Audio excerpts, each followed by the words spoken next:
I think my favorite thing about the Revenge of Meta Knight plotline is that the actual plot is that he thinks Dreamland has been too lazy, and so he wants to fix that.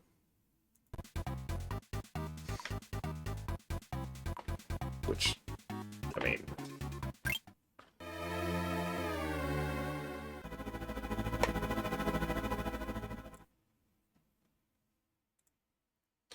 Hang on 1 second. Sorry about the flashing lights. Hang on. Wait.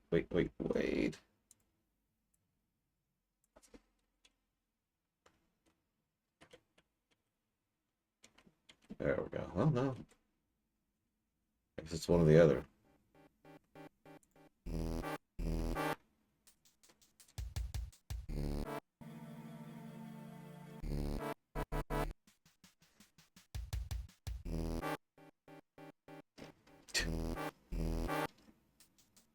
I'm telling you, the sprites are better. You know, Talia is so awesome, she's saying her own name to herself. The time has come. The time to show our power.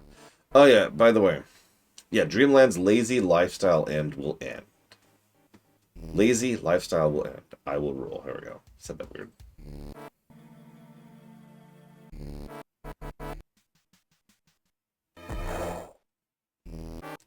But yeah, I love that, like... So, Meta Knight existed before this. In fact, he was added for Adventure. But I don't think he was even named in Adventure. This is the game that officially made Meta Knight a character. And he's been a character ever since, because he was really popular. Because that's how that works. Which is funny, because there's another character in this very game who was very popular, inexplicably.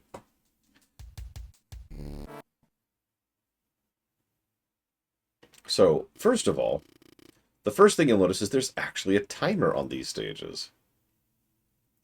Kirby's here. He's flying this way. Oh no, what do we do? He mustn't interfere with our plans. Lord Meta Knight, what is your command? All on deck, prepare for battle. All others, prepare for takeoff.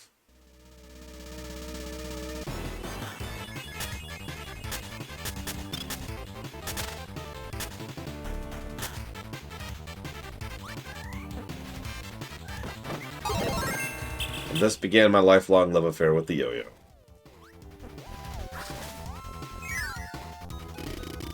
Captain Vull, Kirby's infiltrated the rocket valve. What? Throw the heavy lobster at him.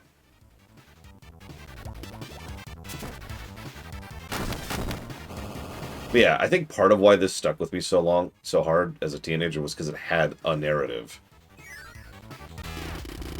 Kirby's just behind the nozzle now.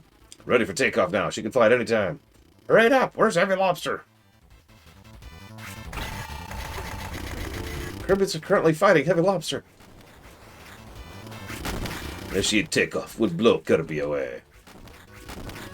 Okay, main engine ignition. Ow, take off.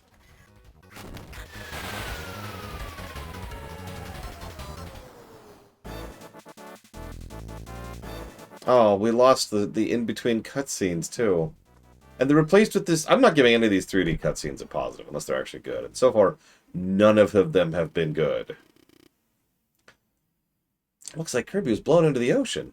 Oh, that was close. My flying fortress, the Halberd, will now rule over all of Dreamland.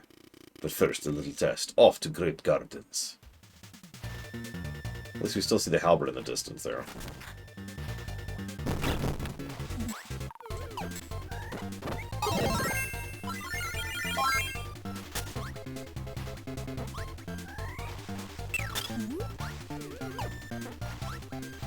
That's a good question, because it's a big ship, too.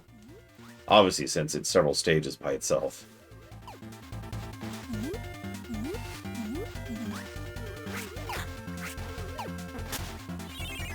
That bird just dived down there, just so it could die. Yeah, the Halberd is a great name for a ship, too, while on the subject.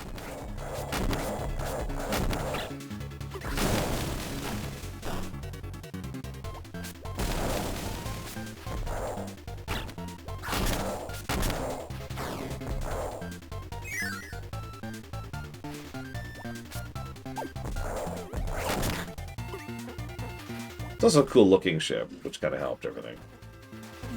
You gotta have your ships look cool. If your ships look boring, nobody's gonna remember them. The Halberd's been around for almost as long as Meta Knight, actually.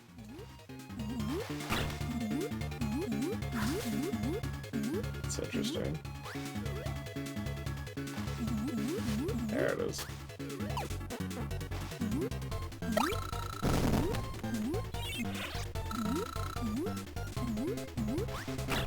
Yeah, we don't actually get to be on the battleship at first. They're just like, oh, no, it's gotta be quick. Take off, take off. Holy crap. I do love how the moment they know we're there, they just bail. Like, it's an extremely rare circumstance of the villains being like, oh, God, it's Kirby, run!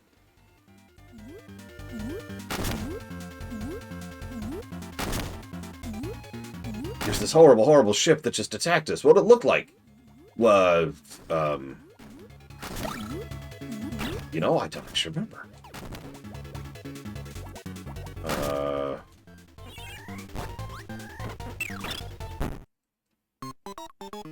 Stun locked to death. I was being greedy, but still.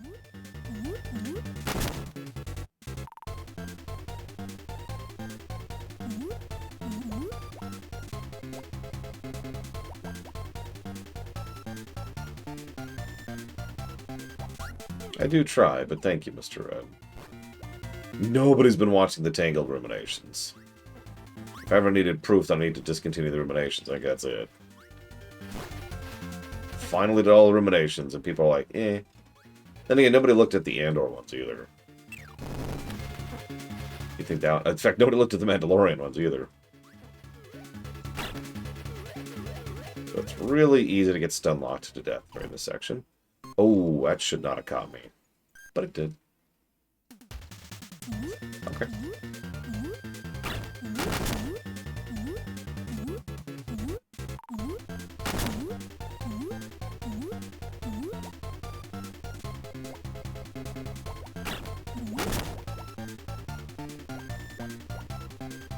Auto-scrollers, am I right?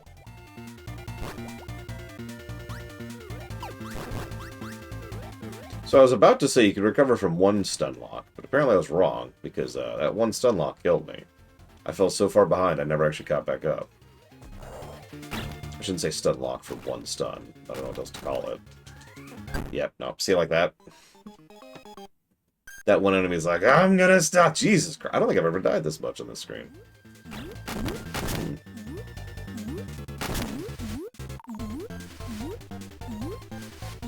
What happens when you game over in this mode?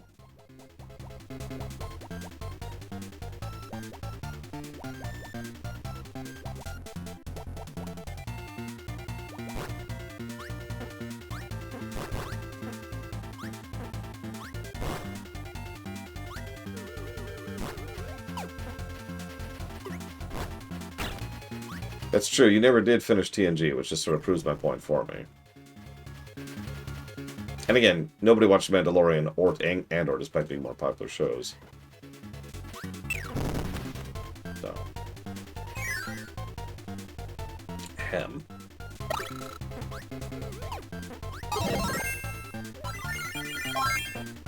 Parasol Waddle Dee, the most powerful enemy ever.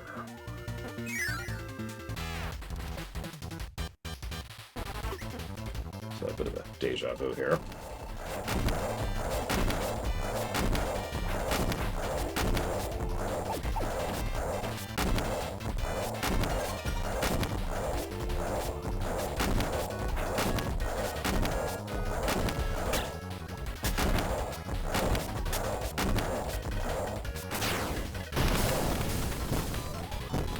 That's right, round two, sucker.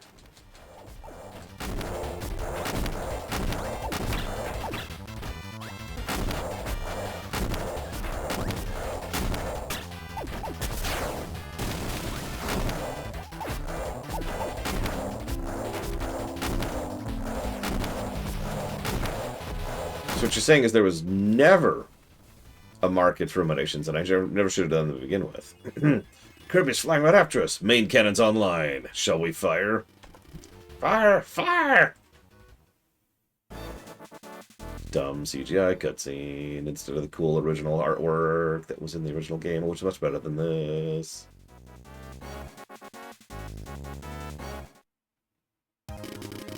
Kirby's hit. He's fallen into the woods. Alright, that should take care of him now. I wonder. Yes, Kirby is now dead forever. He's fallen into his one weakness. The woods.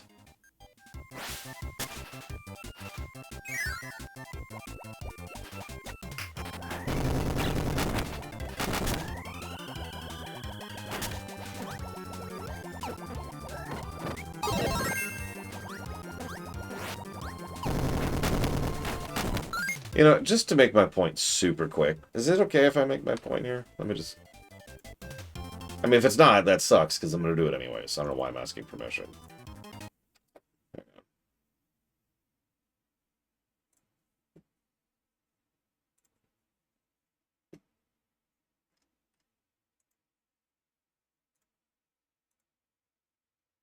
I should be able to just jump right into it.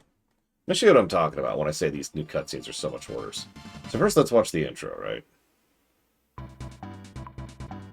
Oh, I don't have it unlocked.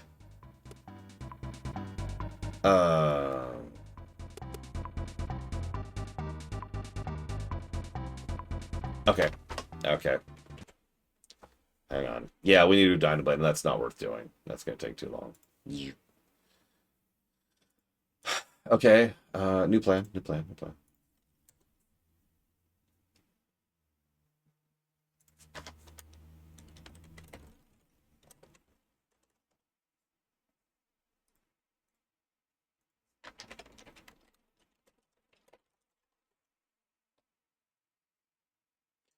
Probably not. The only thing that would really change... Like, I did look at the sprites, and they are different, but I had to literally pull up the sprite sheets to tell the difference. It's pretty similar. I know you can't see it. Hang on. Hang on, hang on. Wait. Patience. Patience. Patience. There we go. So here's the original, right?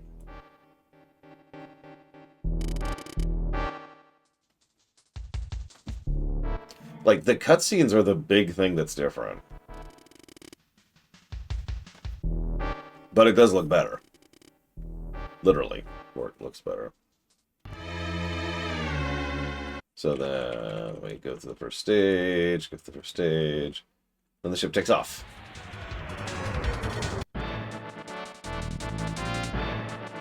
So now we're in the ocean. So then we're doing the stage that we just did. It's the same stage we just did. When we get to the end of the stage,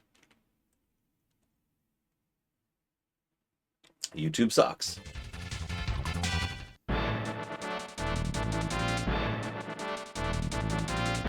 And then we're here. Also, these are way shorter. But yeah, consistent art level. And more importantly, there's a little tidbit you probably missed. That's the world map right there. This is the world map. Each of those areas is one of the stages we're going to be going through. So we had the water area, we had the island, we had the forest, we're going to have the mountain in a minute. And so, yeah, it's a world map. It's kind of a more dynamic world map than you normally see in these kind of games. But this is serving as a world map to show where we're going. And then, you know, obviously later on, I'll skip ahead a little bit here because the next thing we're going to do, let's go through the woods and do some woodsy stuff. Oh yeah, there's one other thing that pisses me off that they got rid of in the SNES. I cannot believe they got this. And this is a positive that the DS version is not going to give. Do you see what's on your screen right now? I'll give you a hint. Hammer, Blade Knight. Just like in Adventure, there's a cute little graphic showcasing the character and showcasing them and what power-up you have equipped right now. That's gone in the DS version.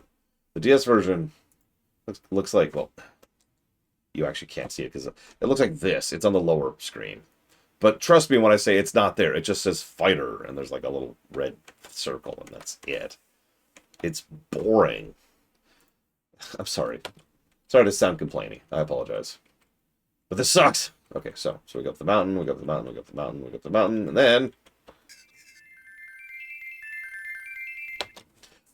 To be continued until we get up the mountain. So, continuing.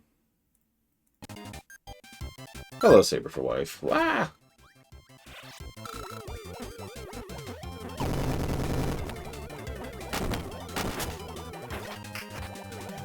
I know everyone's all about the new 3D hotness, but, you know...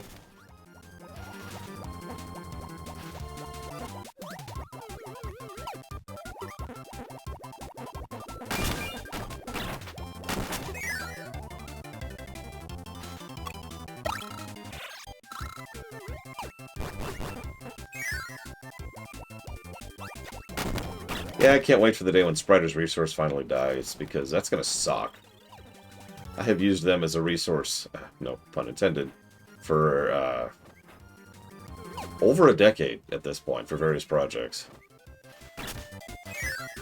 And even just basic comparison points.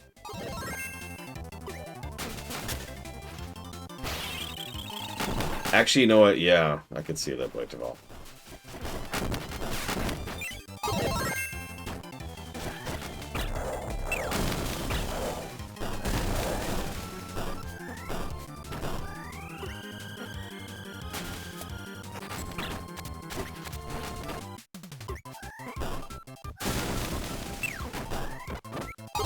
There we go.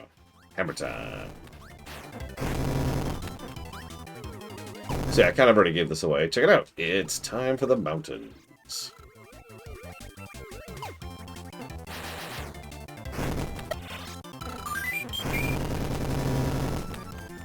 And now access to super amazing side powers, none of which we want. The problem is these kind of things tend to be done because they're new or gimmicky at the time. Not because they're good. If they had done full, what I like to call full 3D awesome, aka, you know, properly well done 3D graphics for these things, I don't think I would complain. The problem isn't the fact that they're 3D, the problem is the fact that they're worse. And again, there's no world map conveyed, so there's no information conveyed from them. It's just, and then here's a brief scene. Oh, okay, that's it.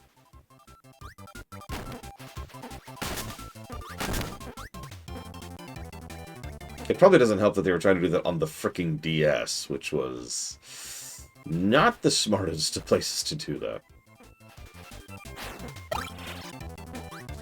I mean, I've been using it for years. If it's unsafe, then I'm probably riddled with viruses at this point, Daniel.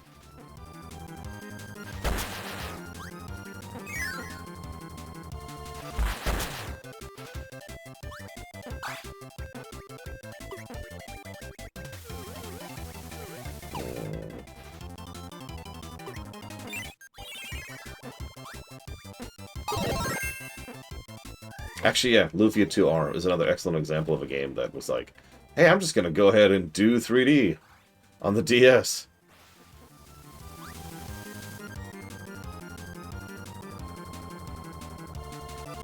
So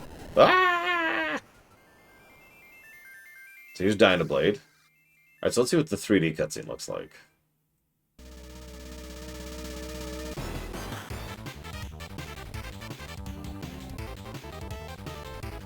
Why does this gunship need so many guns?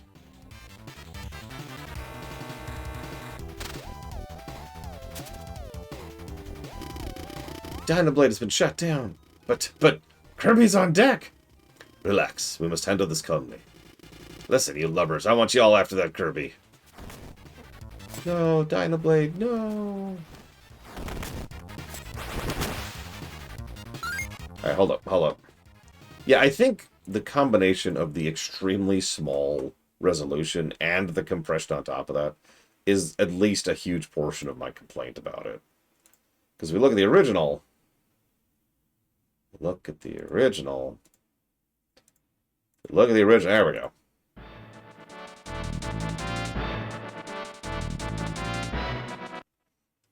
There wasn't much there. Again, it's mostly just a world map. It's just them landing on the ship. Right? Then there's, hang on, scooch ahead a little bit here. Did we fight? By the way, probably one of the only really good brickworks in the entire game is the freaking halberd. Probably because it actually looks like the ship that we're supposed to be on. Giant behemoth of a ship. Okay, here we go. Okay. Yeah, that last one was fine. I don't think it's positive worthy, but... Actually, yes, that's true, Plate Jamal. That is true. You got me there. I also just realized I am smashing these stages way too fast.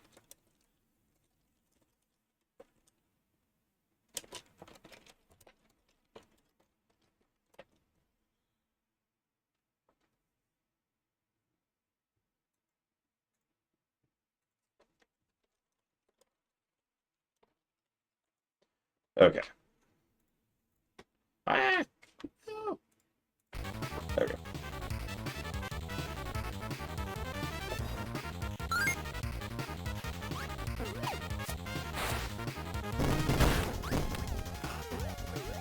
So yeah, what are we thinking? Brickwork? Like, you can tell me as we're going through.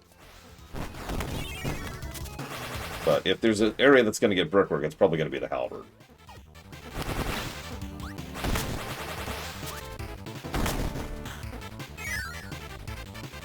It's still the stupid clay 3D stuff, but, I mean, better? That's fun enough, Kirby. Now you will know the power of Meta Knight. Fight! Poor little bandana Waddle Dee. We'll never see him again.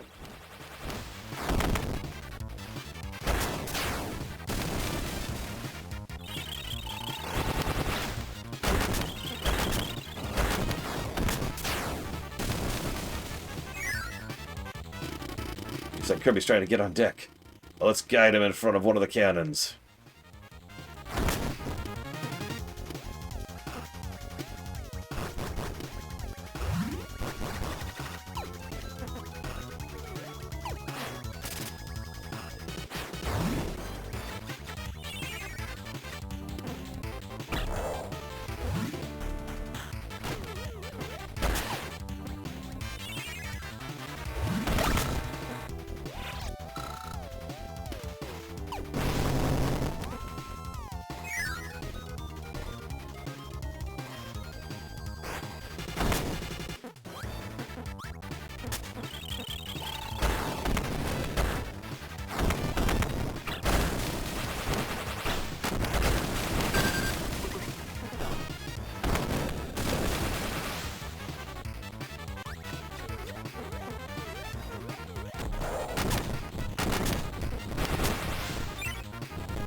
Kirby's now pushing main cannon too. He'll be burnt to a crisp. Ha ha ha! Ha ha ha ha! Yeah!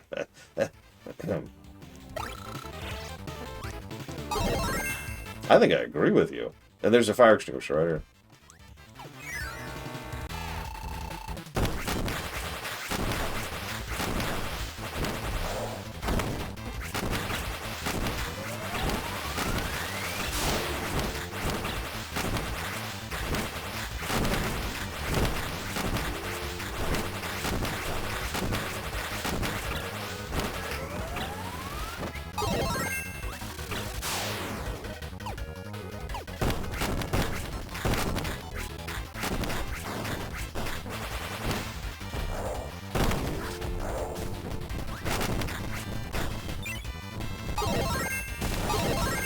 Well, shoot. Not what I wanted, but I'll take it.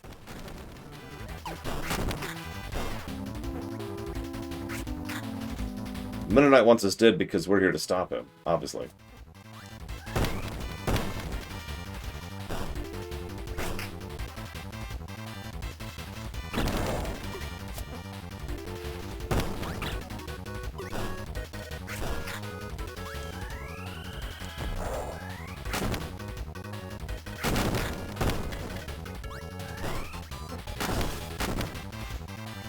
Sort of reliant on my helper dude here to do my damage, because...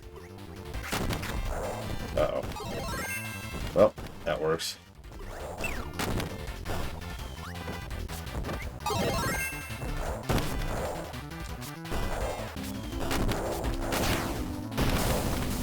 There we go.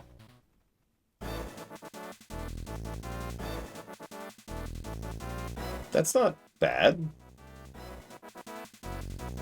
We'll see what they do with the future ones.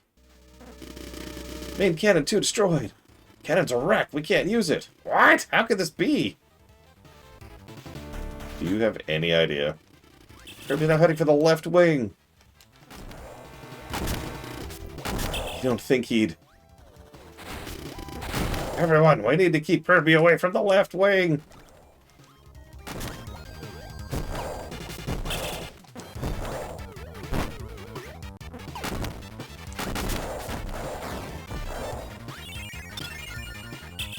Oh, the helper AI is super berserker.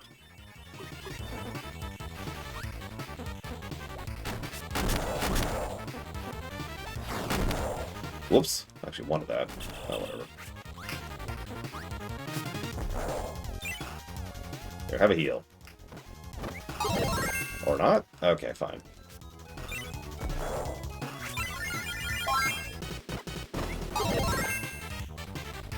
Have a heal.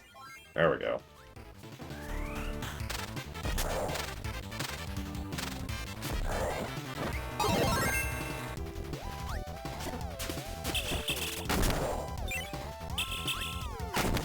No!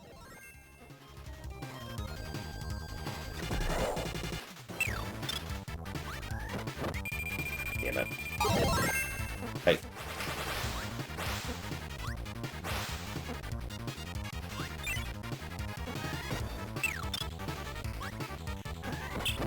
There we go. Jeez, that took way too much effort to get.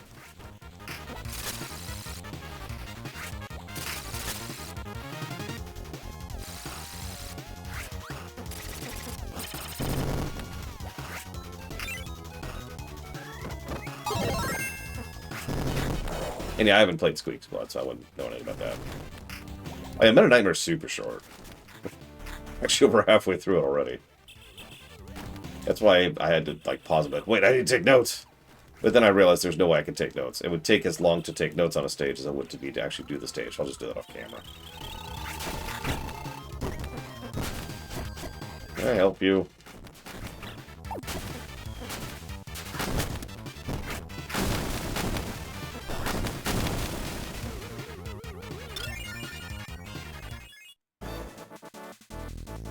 So there goes the left wing.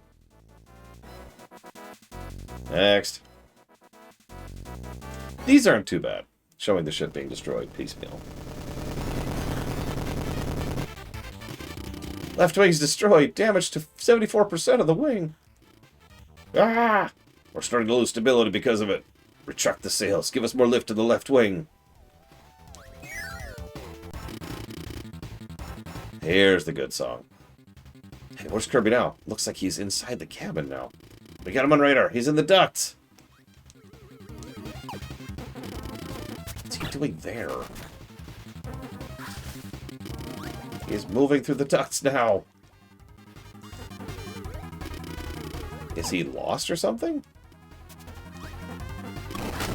Wait, I thought of something.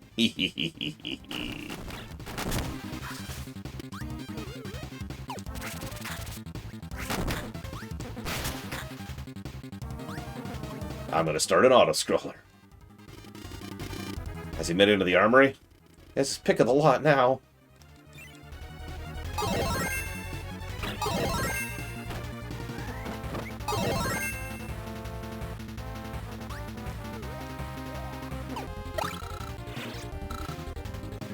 Honestly, I kind of want Mike, but at the same time, you know what? Hang on, let's see if we can... Come on, up here, up here. Up here, come on. Come on. Come on, get the hammer. Oh, fine, whatever.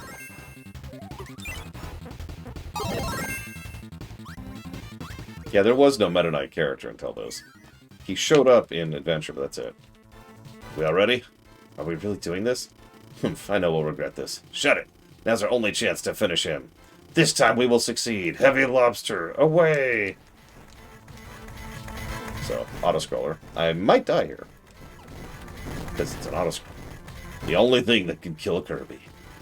Crush him! Crush him! Looks like our ship is falling apart. Don't worry about it. Just press on.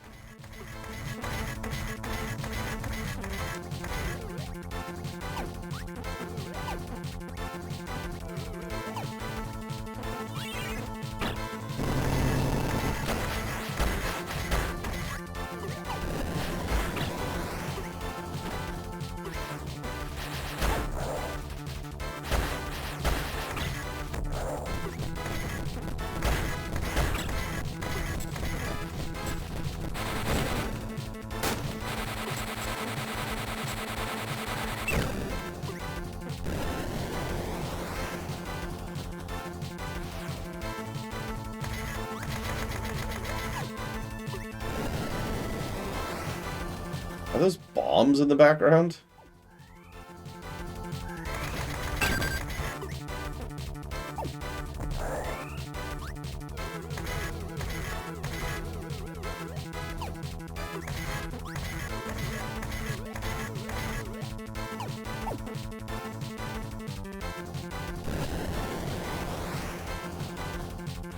I'm gonna run out of time at this point. Could you stop shooting stuff off screen, please? It's twice you've done that.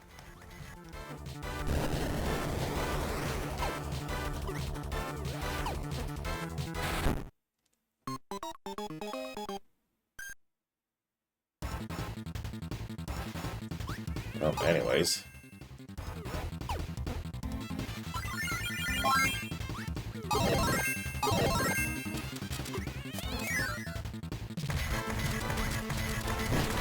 Heavy Lobster finally killed her.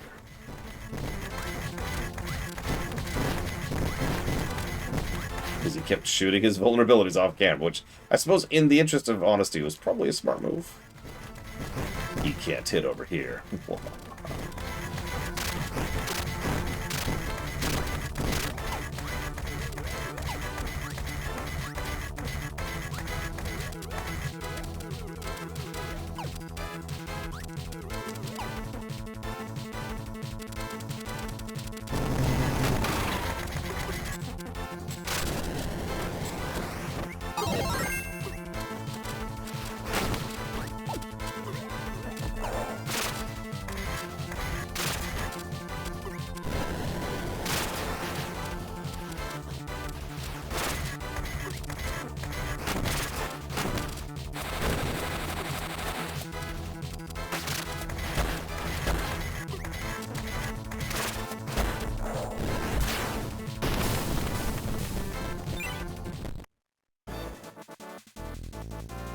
There goes the other wing.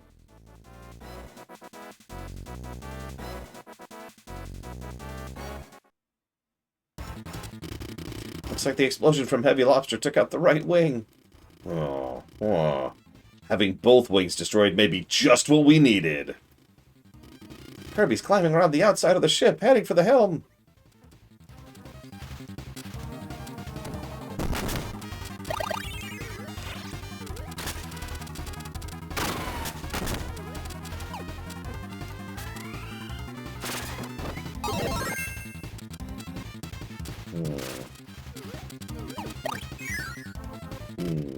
Kirby's moving along the base of the ship.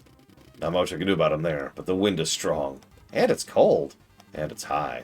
And it's scary. Alright, you lot. Translation. We're not going down there. Kirby can fly. Let him deal with it.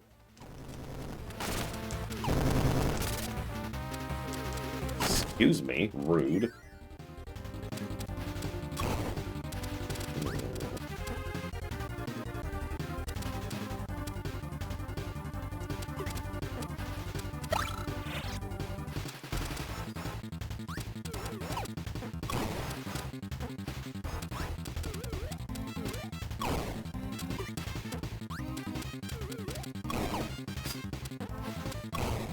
No.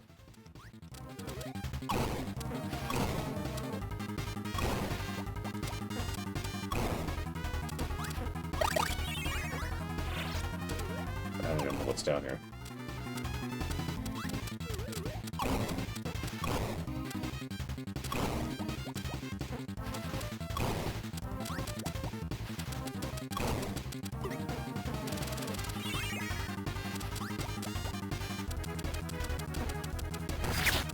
Made it, I think.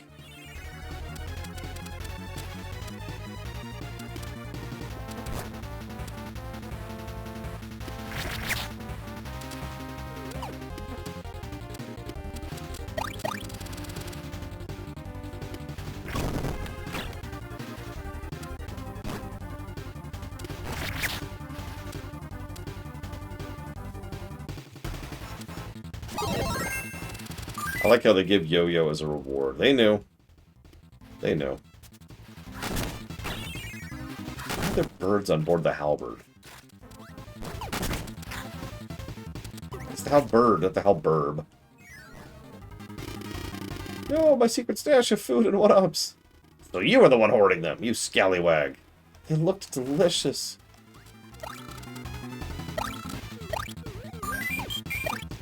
Why would you have a secret... Okay. Well, now that we've raided the secret hoard of one-ups and delicious food.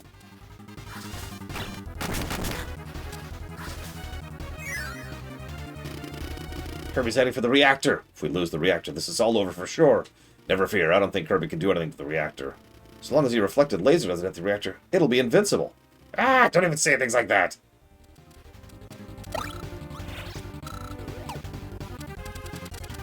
So, can you tell what the reactor is in the distance there? Because you can see the wheelies that are powering the reactor.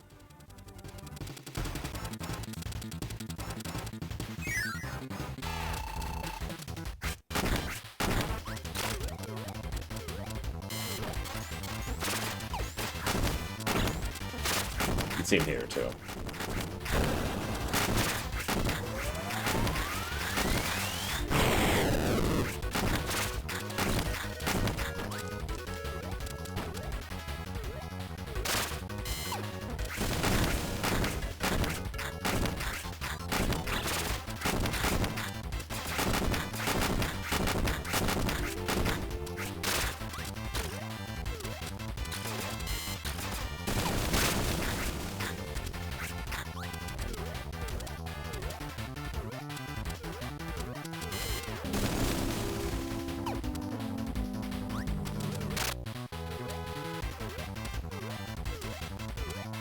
Come on, shoot your damn laser. Shoot your laser. There you go. The reactor's been destroyed! The wheelies are on the loose! All our wheelie power sources are escaping! What are you idiots doing? Also, this means they just grabbed a bunch of wheelies to power their ship.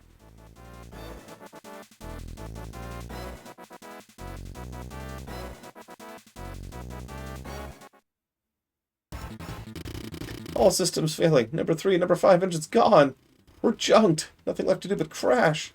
We failed, but there's nothing we can do. Attention all crew. Evacuate the ship immediately. Ah, the ship is done for. I gotta get out of here.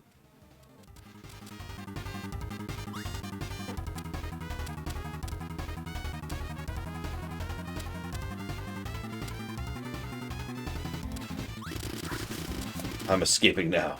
Don't think badly of me. So, now it's time for the rest of you. Oh, shoot. I wasn't even... I was reading! I was reading, game!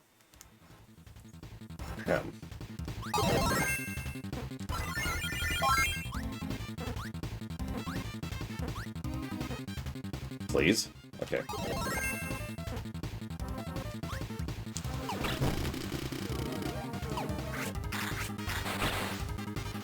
Yeah.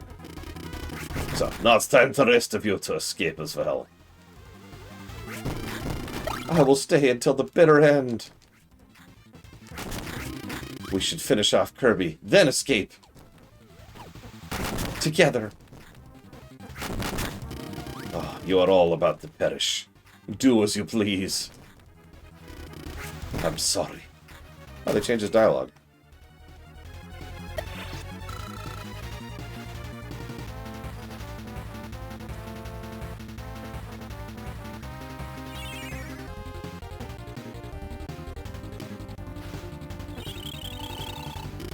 Wait, Kirby! I cannot let you go any farther.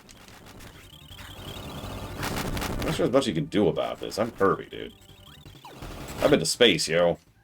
No, really.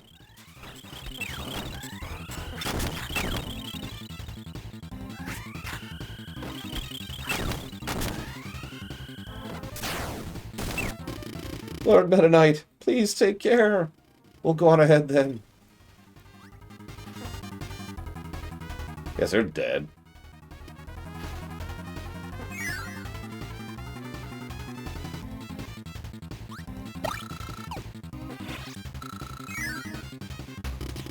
This is the end, Kirby. Come, meet your doom. Heart races. Grab this. So, this is basically the same battle as in, you know, the original, right? From Adventure. Well, okay, he's got a couple more moves this time around.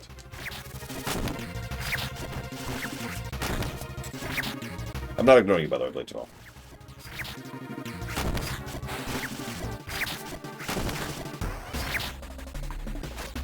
Who, Meta Knight or Kirby? Ow.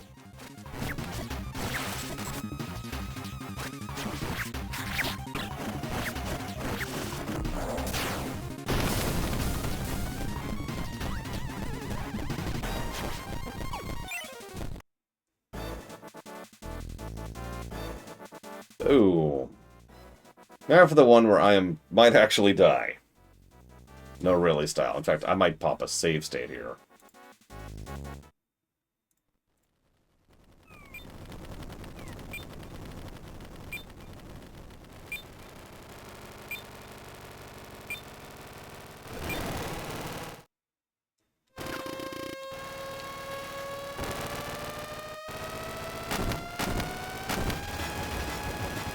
Oh, weak! Weak!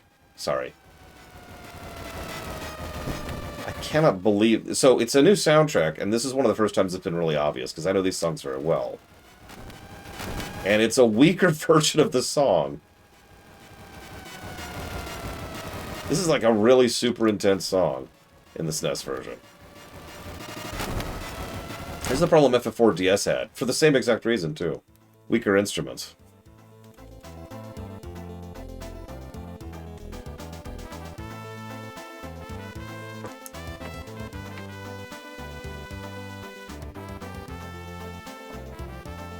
Well, there goes the halberd. That probably is a few $100 million. Gold?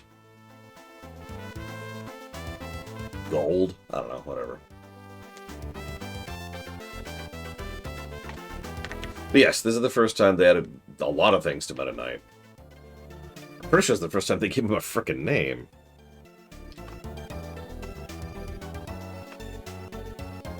Oh, God. Okay, hang on, hang on.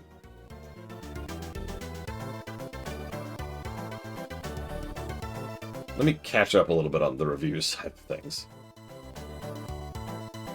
We just absolutely bulldozed that in like half an hour.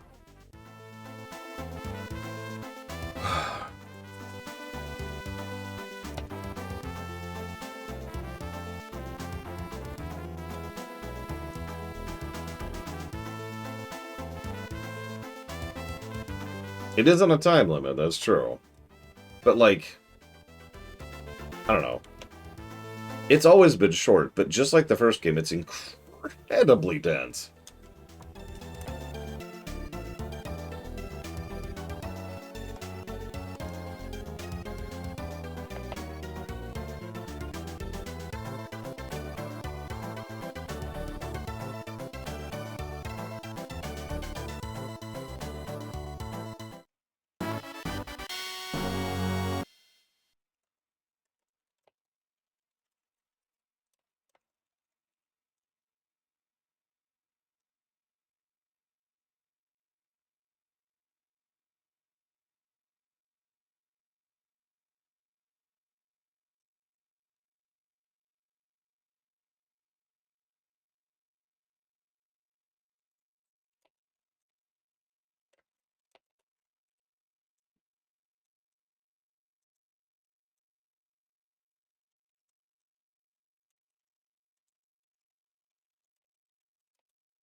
Yeah, Milky Way of Wishes, which was the end of the game on the SNES.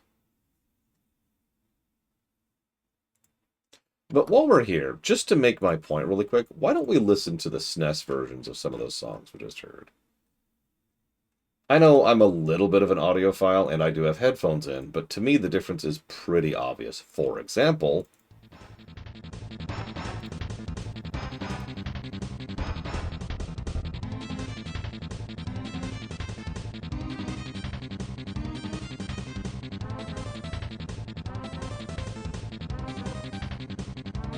Yeah, no kidding, Kitten Fan. Like, that's just... There's another much more obvious example right after this. Yeah, it's... I think there might have been something on the DS. Hang on, before I continue to make this point. Give me a second to find it. Oh, I don't have it locally anymore, do I? Give me 1 sec. Let me make my point very concisely here, and then I can tell Eva how amazing she is. Eva, you're amazing. Don't forget that. All right. Let's see. Yeah, like here. Check this out. Right. We'll go with a fairly basic comparison.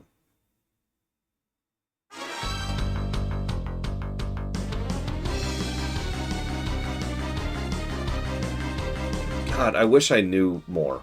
There's so little punch to the sound files. The actual instruments are too airy and low sample rate.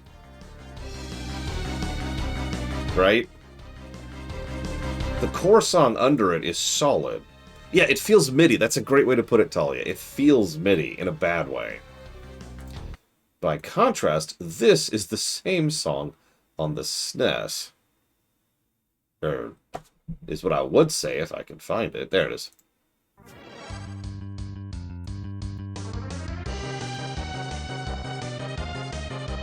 Listen to that. Yeah, there's more kick, there's more impact, there's more bass. The sound is literally crisper. And so the impact of the same song sounds different. And the reason I make this exact comparison is because the comparison I just made was a DS to SNES comparison. For example, you remember that song we heard at the end where it's like we have to run away really quickly? Well, here's what that sounds like on the SNES.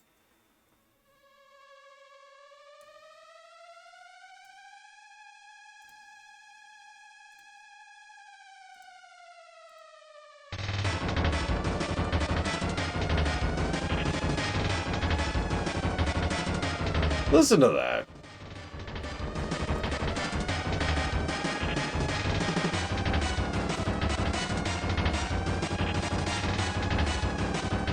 Yeah, no, the percussion, it goes way harder in the SNES version. And the siren sounds way more intense.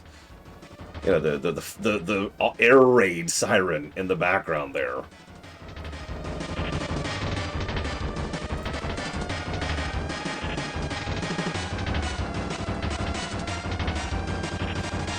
Yeah, that's just... I'm sad. I made a comment. This is egg on my face. I made a comment earlier today that we would give this game song positives. The 2 songs I was going to give it, I don't think it deserves them. Because I think the DS versions are just sufficiently worse as to not qualify. Because I was going to give one for the song I just played, which was Flea. And I was going to play a song, give one for this one.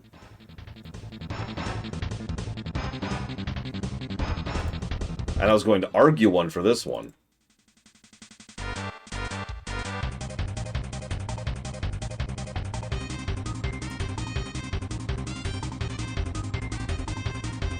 But I'm not feeling it for the DS version. That makes me sad. Oh well. Yeah, it's not like the DS can't put out good music.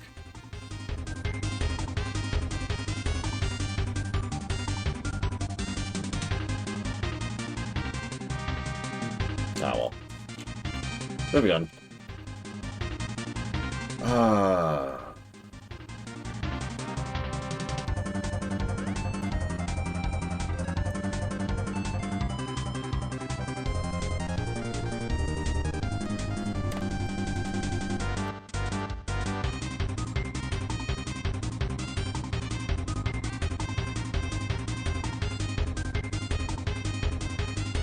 It's funny you say so, that Blade Travel, because honestly, while some of them weren't exactly bad, re-listening to them, I think I also prefer the SNES versions of several of those. Like, hang on. So, oh, where would that be? Probably Last Dungeon. Let's put it up here. Here we go.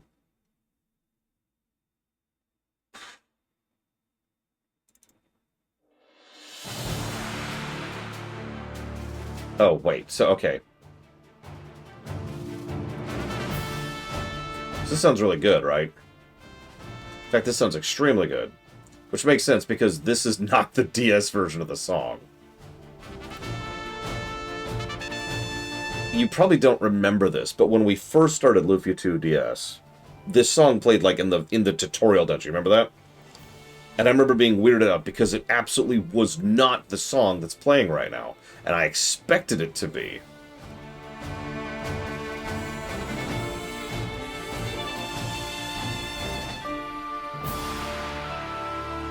I'm trying to find the actual version of the song that was playing. I think it's this one. Yeah, this is what played. This is Lufia 2 DS.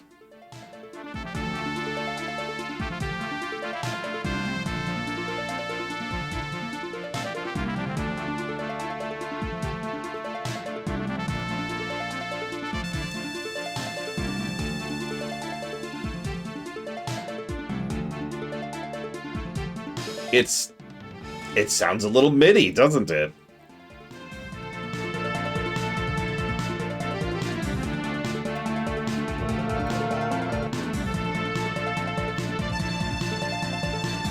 Like, that just, it sounds weak. I don't know what they were doing. I don't know what they were doing. Whatever. I think it's everything. Okay, so let's go ahead and move on. Yeah, I guess I'm just spoiled because, you know, I had access to the SNES, which has some of the best bangers in gaming. Still.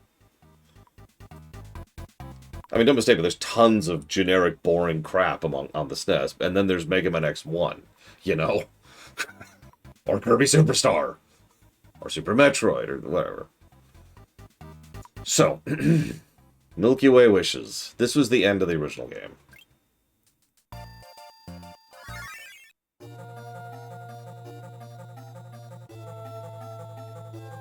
Oh yeah, Final Fantasy 4, and 5, and 6. One day in year, the sun and moon began to fight day and night. Well, how would they know?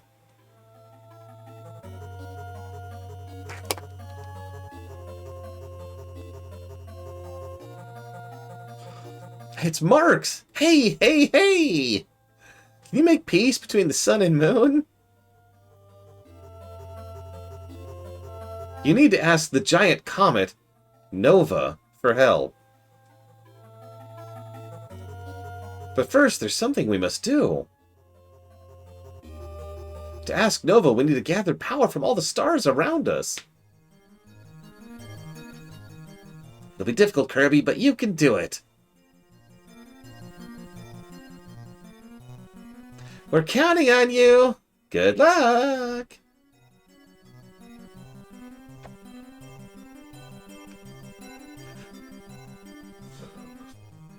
By the way, Nova is still relevant even as of this very day. Just saying. So Milky Way is a little different. You cannot copy the abilities of most of your enemies. Look at Kirby's face. But don't worry, he can do something that's even more helpful. He can use Copy Essences Deluxe. When Kirby uses these essences, he permanently learns a new ability. By the way, this was a cool idea, legitimately. He can then stock up on lots of different abilities. All he has to do is tap on the lower screen to start using it. This is another thing they could have done. So we were talking about the idea of a Kirby RPG. These kind of permanent copy ability things is the kind of thing we could use in a Kirby RPG. So yeah, you can just that's just cool.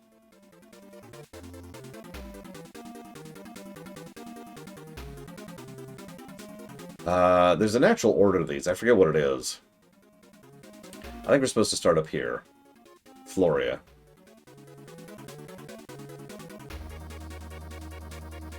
I remember having issues with Mech Guy. We'll get there when we get there. Oh, I'm gonna run at that time too.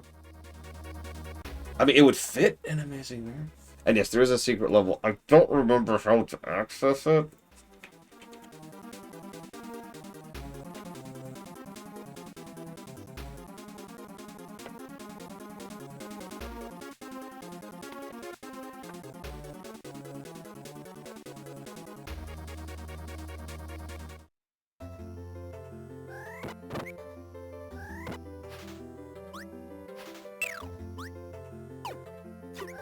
The land of the copycats.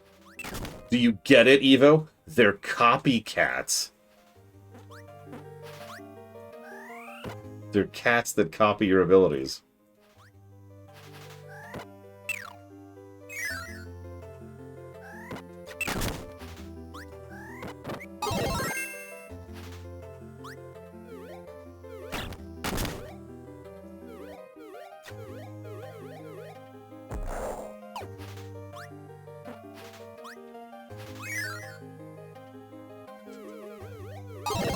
So there's our secret essence.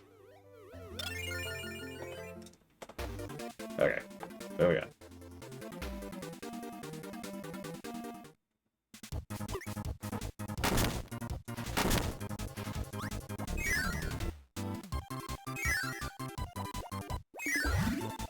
So I always liked this gimmick.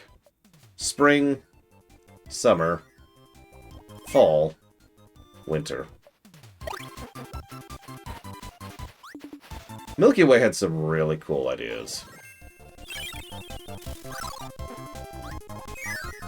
Like, you could tell... Halberd... Mennonite's Revenge obviously has a tremendous amount of density to it. But I always felt that this is where Sakurai really just... ran with it.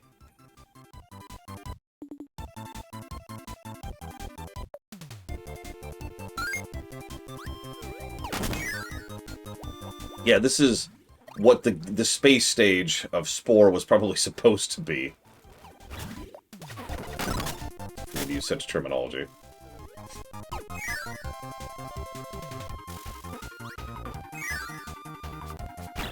Yeah, even the Great Cave Offensive isn't really this long. It's only long by virtue of 100%ing. If we had done Great Cave Offensive normally, half an hour, tops. So there's Fighter, permanently unlocked.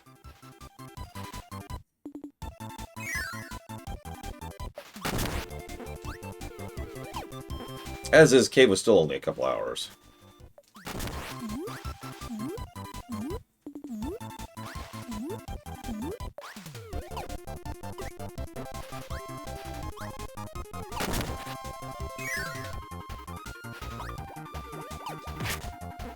Alright, you have a door in real life that can change the seasons at will. Do you constantly put it back to the same season, or do you rotate periodically?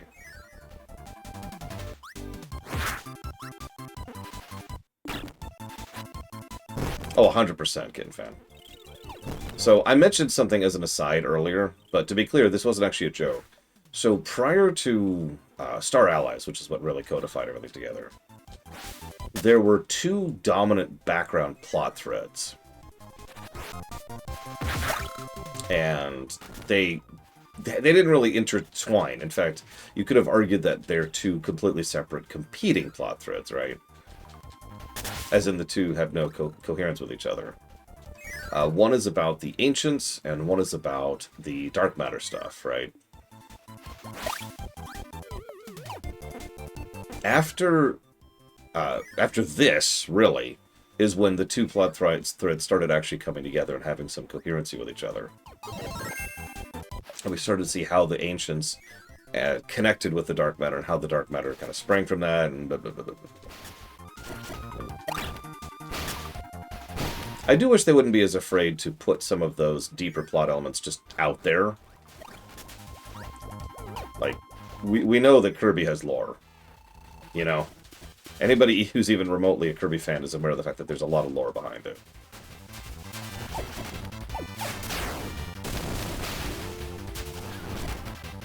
Yeah, that plot thread wouldn't be fulfilled until, well, it would be spoilers to even mention it, but yeah.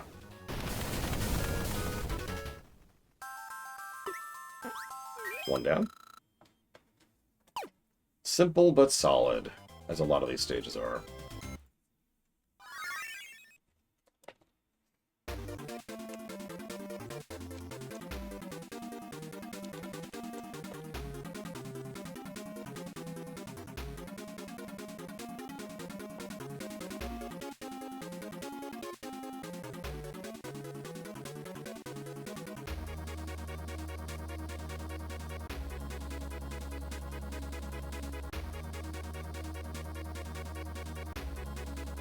Okay, so Floria leads to Aquarius. Which I can enter. There we go. Down, down, down.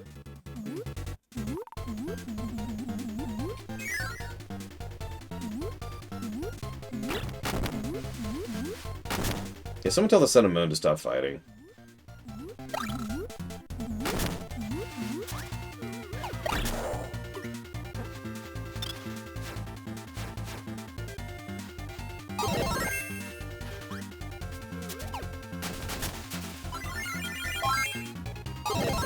Since I just have access to that also means I have infinite party members now, too. I need to decide that. See, what I'm thinking is the party members are already a really good thing. But what Blake Devil was bringing up specifically is the party AI, which can be detrimental, but can also be beneficial.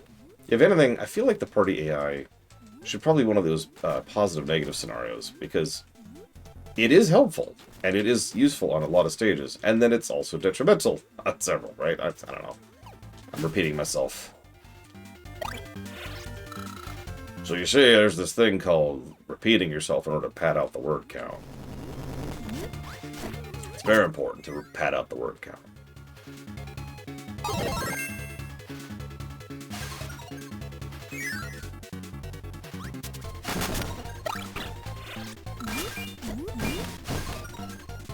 I used to take it as a point of pride that I could fight well with the parasol. Some of my friends thought I was lame for doing so. Little did they know the true power of the parasol.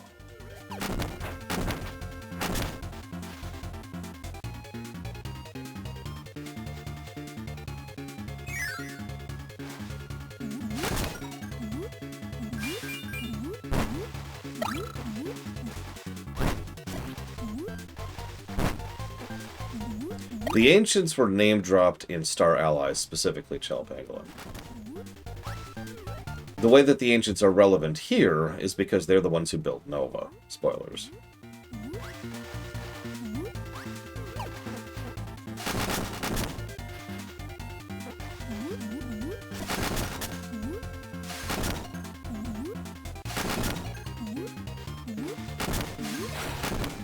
That's true. They also mentioned them. That's right. They mentioned them in Return to Dreamland because that's relevant to Magalor's arc. They're a lot more explicit about them in Return to Dream, or not. Sorry, in Star Allies. You could also say they have relevance in Robobot, but that's kind of a background element.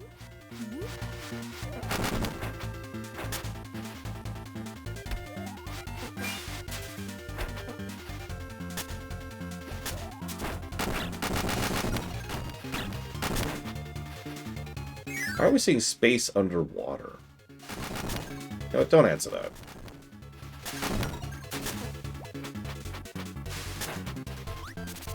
I love that attack. When you just grab them, bounce them on your parasol, and then kill them. Horribly.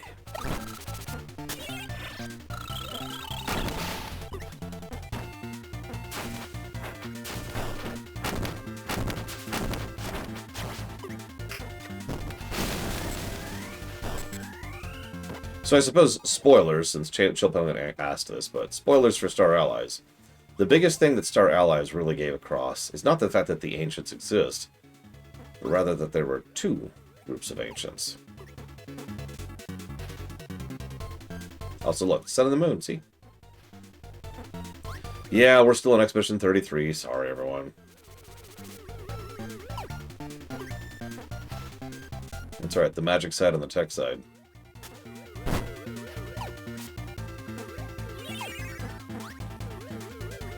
Like, we'd known about the concept of the Ancients for a while. But yeah. There's also a constellation of us in the stars. That's kind of cool. I am really looking forward to Forgotten Land someday. Someday. I want to get through all the other Kirbys first. Don't worry, there's plenty of interest in that, so that is probably going to happen. We still got to play 64. And the ones I haven't even played before, like Mirror Not Mirror. Dark Mirror? Mirror Canvas? Ah, whatever. The ones I haven't played before, which I can't remember the names of.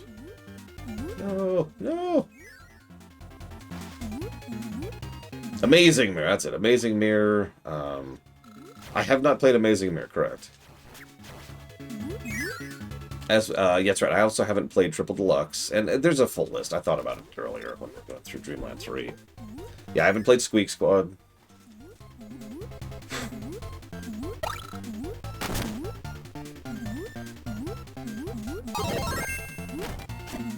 And of course, obviously, I haven't played Forgotten Land. So I just mentioned that. Bragwin dinner. BRB, stealing Bragwin's dinner.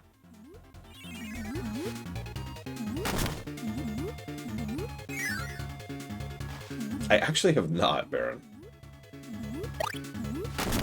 I kind of missed out on a lot of GBA stuff because of the whole selling my GBA for food. So, I didn't get into the GBA until much later.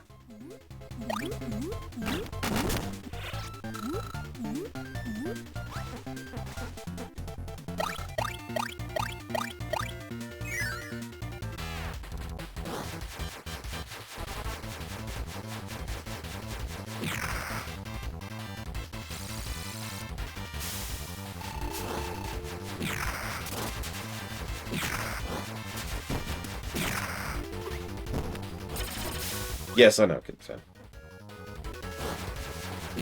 I've never played it. I'm gonna try own it. I'll have to check. Advice on how to learn to cook food. You know, honestly, find a YouTuber who's chill and doesn't have a really nice kitchen. That's the important part. Most of the times you see some YouTuber doing food videos, they've got a fully stocked everything. That's not for you.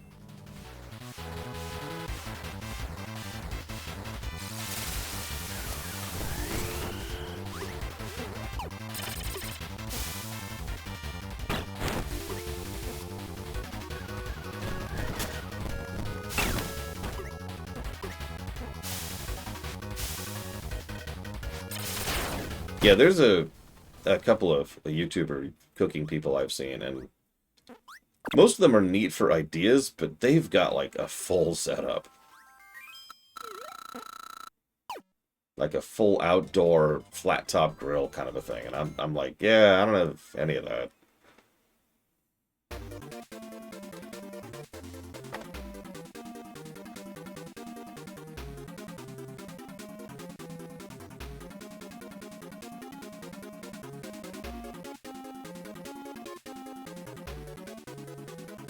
Practice, Baron. I learned to cook before YouTube existed.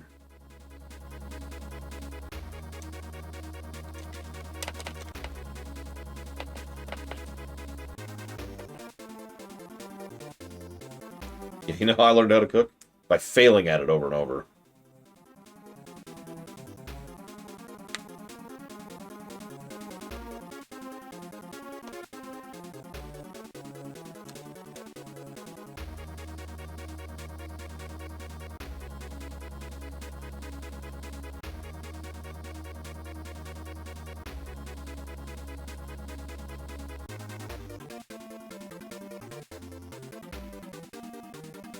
I don't have a deep fryer. Oops. So, Sky High. I think this is the gas giant. Call it a hunch.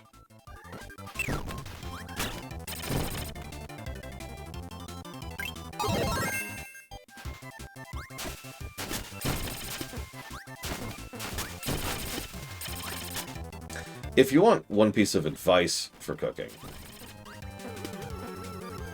there's this thing, it's a part of human nature, where we sort of assume that unless it has a bunch of bells and whistles, it's not really worthwhile, right? It has to be super fancy, using super rare, amazing ingredients, and blah, blah, blah, blah, blah. Oh, that's a load of hogwash. You little stot! Stupid guy. He froze. Okay. Waddle Dee, kill him. My god, I even tried to jump over him that time, and he was just like, no.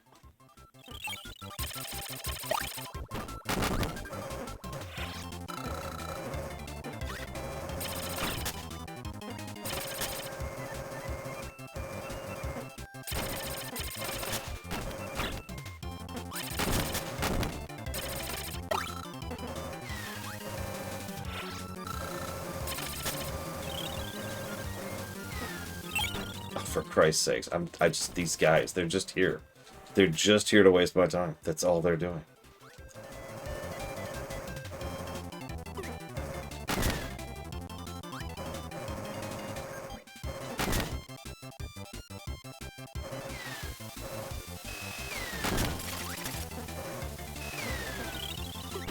God, that's fast.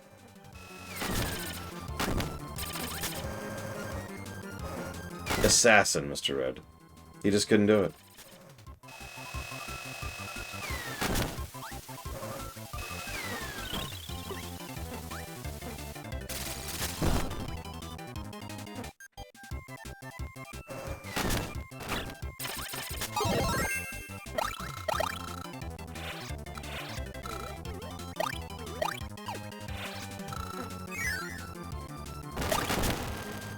Funny that then I get the sprinter thing. Anyways, but yeah, so that's my point is that when it comes to games, when it comes to movies, when it comes to shows, humans like big, flashy stuff. And I don't want to come across as all hoity-toity, but honestly, that's kind of detrimental. It doesn't help when you try really hard to put too much in it, right? And this is true for video games, it's true for writing, it's true for painting, it's true for fashion, right? But it is especially true for cooking. One of the easiest ways to ruin any meal is to over-season it.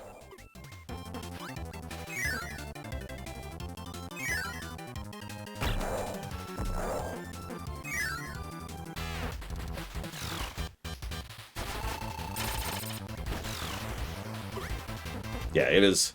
Salt is a fantastic example of this, because salt is a simple seasoning, of course. Everybody uses salt.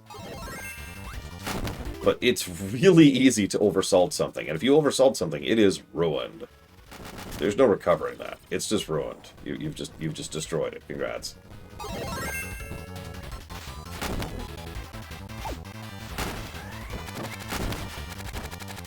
Oh, right. This mode. I could just become a wing again. I love that. This is true with any seasoning. And this is true with any ingredients.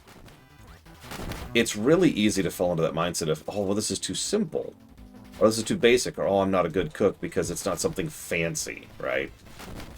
You hear about, like, chefs talk about their meals, and it's like, oh, yes, I have the clum de la pachete seasoned with extra flocariendaise sauce and ancient eldritch Cthulhu tentacles sourced from the 13th dimension. I, of course, got these on fresh ice as opposed to embittered ice containing the tears of orphans, because orphan tears ruin the flavor of the tentacles. Like, don't fall into that mentality. Don't be the person who thinks your pizza needs to have 20 toppings to be good. There's nothing wrong with pepperoni. Yeah, basic. I have a phrase I call simple but solid in my reviews. And it means exactly what it sounds like. Something that is simple but still good.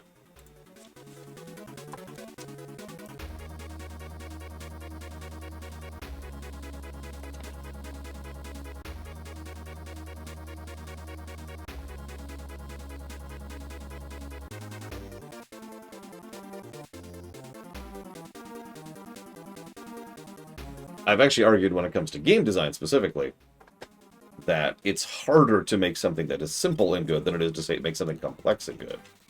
That is not true, of course. But you get the point.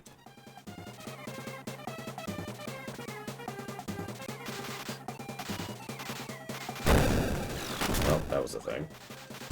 Ah!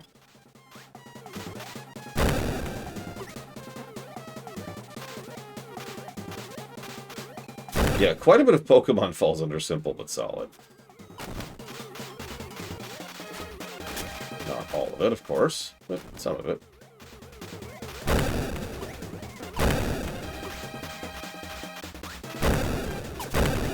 No, there's nothing here. I was misled. No! Get out, get out.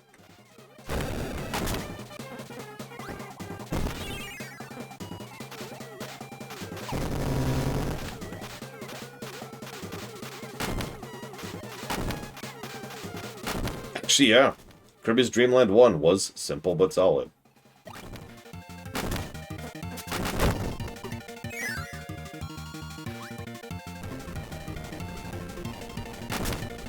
No, I didn't, Mr. Floyd. I'm guessing it's like the one the Enterprise cast did recently, based on context clues.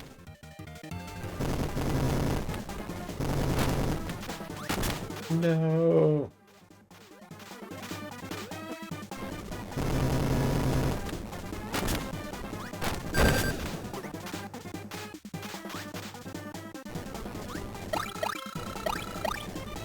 Come back! Birdie! No! Birdie! My one true friend!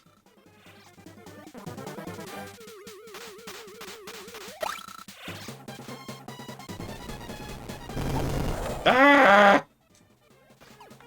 I was trapped! Deceived!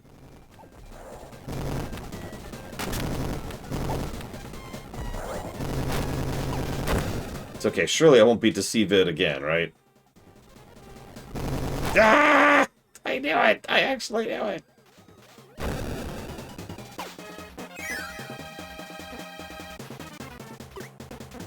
I love this. It's just a lava maze. With a bunch of interesting design decisions. That's what we're gonna call this place. This place is called We're Going to Kill Your Companion, and there's nothing you can do about it. You'll notice they give you a ton of heal-up items in here, by the way. There's a reason for that. Alright, Evo. Left, right, or top?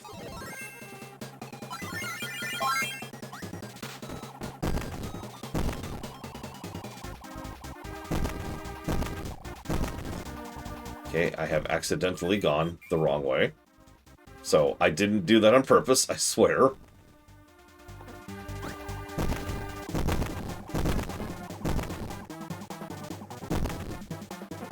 Never mind, then. Evo wasn't paying attention anyways. It's fine, it's fine. Oh, hang on. Evo was making a game to rival Kirby Superstars. You missed nothing. Nothing at all. Nothing. Nothing.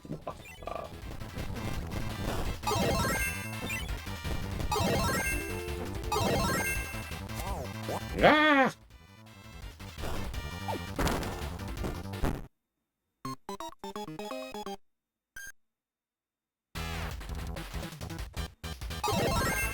Got a little body there. Do I have a ranged option right now? Not really. Alright.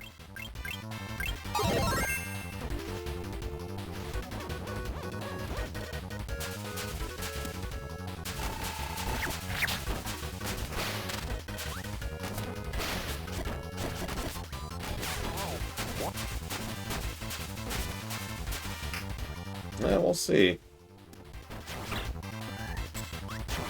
We might. Because I don't plan to do most of the new modes, ironically, because most of them are just, here's the same game, but harder. Or here's the same game, but you're Meta Knight. Which is neat, but not really worthy of reviewing, right?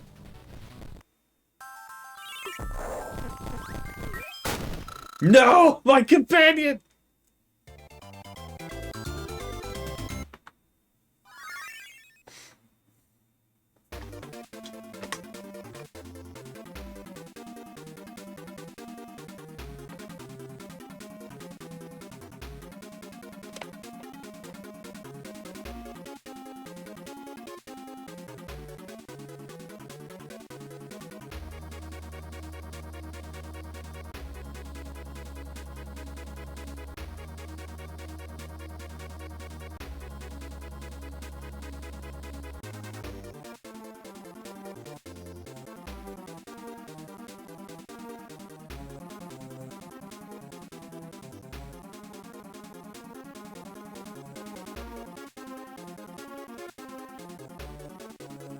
2008 is correct, Eva. Did you know? Oh, by the way, you can't see it, of course, but on the bottom there's an indicator of how many of the power-ups we've gotten from a planet. So, for example, we have everything from Aquarius. We're missing one thing from Floria.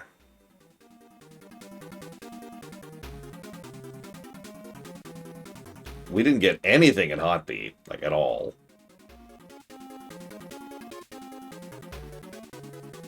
But I'm not going to get all 100%ing. We already did that.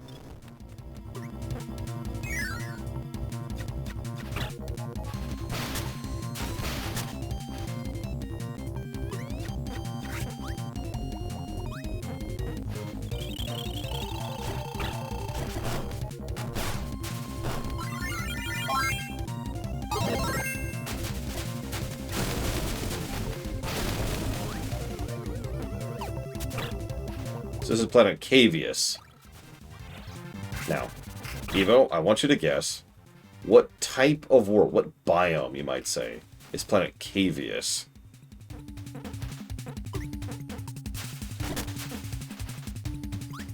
The answer may surprise you.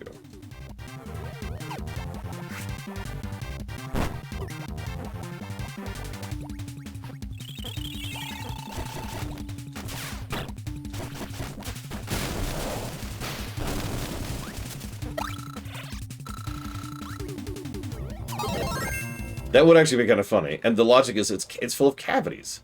It's cavernous, right?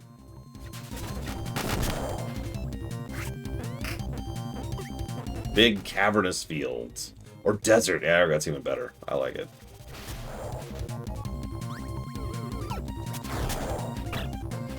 You know what's really silly is I've replayed this game a bajillion times. The SNES version, obviously. And whenever I think of this mode, what I think of is the last two sections. I don't know why, they just are more memorable to me.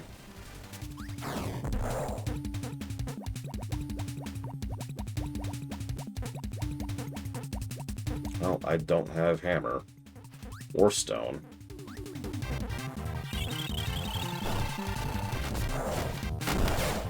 Wait. I do have infinite power, however.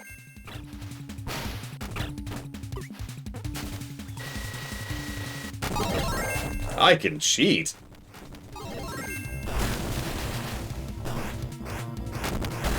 Oh, it also gives me hammer here.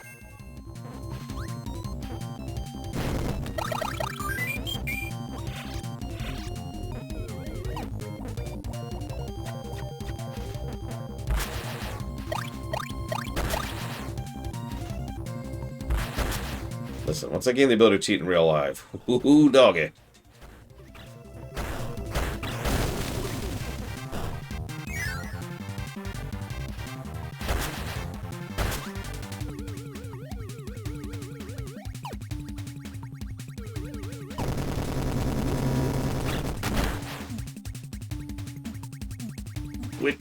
Which move? Blueprint Revolt?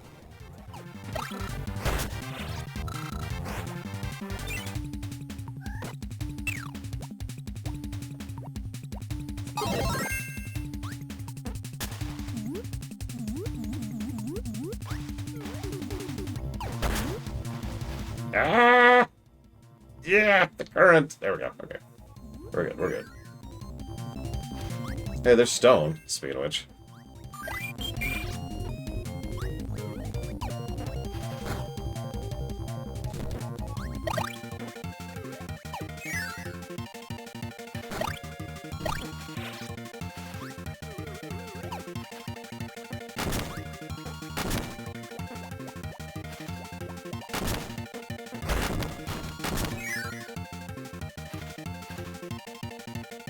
Come on, spawn. Spawn so I can hit you. Please. Ah, it took too long. That was my hammer.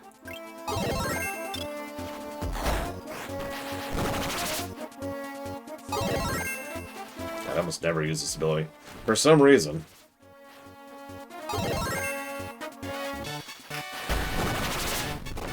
Doesn't seem to be doing that much damage. I guess it doesn't really work on bosses. Or this boss.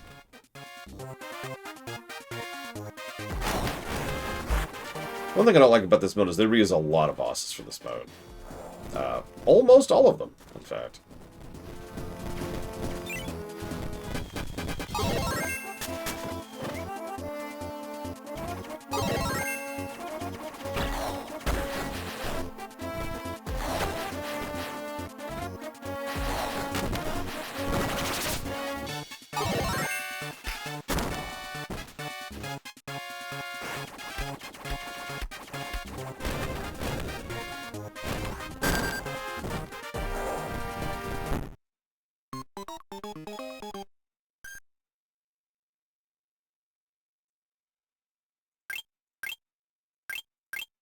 Hmm.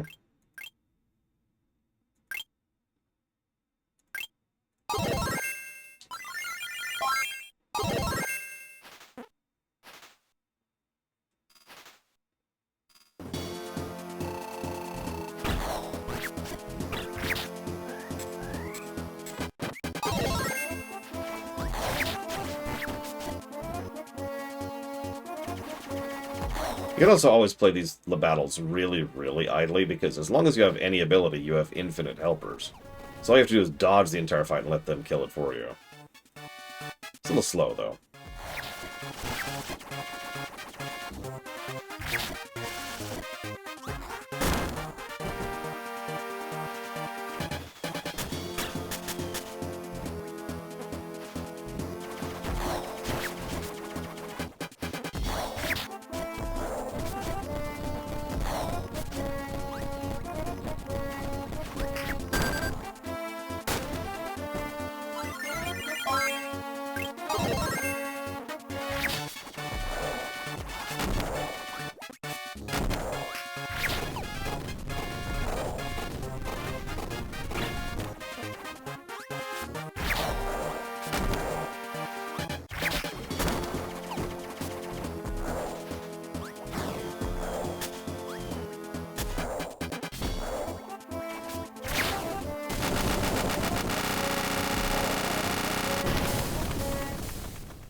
I am so sorry, Mr. Red. There is no hope for you anymore. We're gonna have to go see the squirrels and the bunnies now, Mr. Red.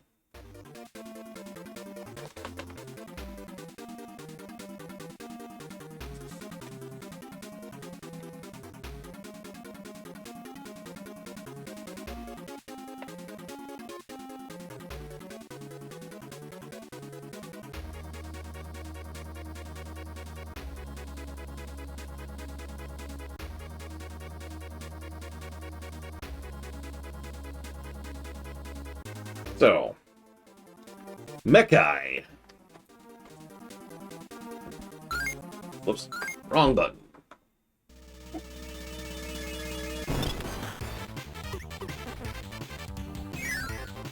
Don't worry, it's not flesh. It's just the halberd.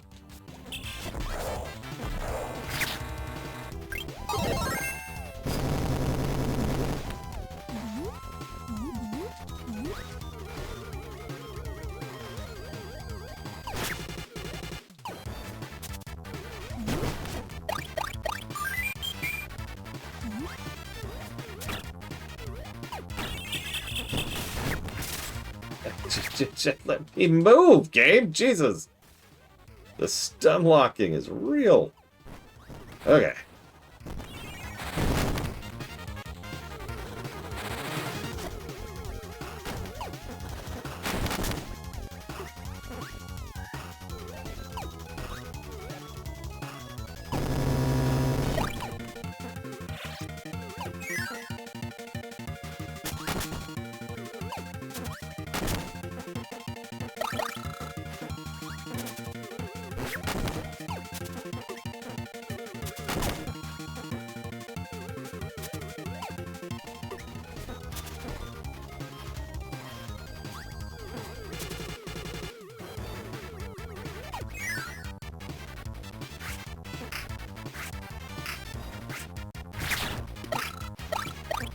Dick move there. But I'll take it. For the greatest power-up in the game. The yo-yo.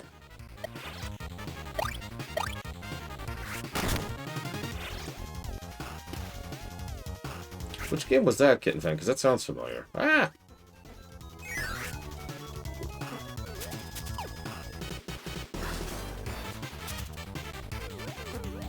I can remember a spin-to-win thing. Rather distinctly.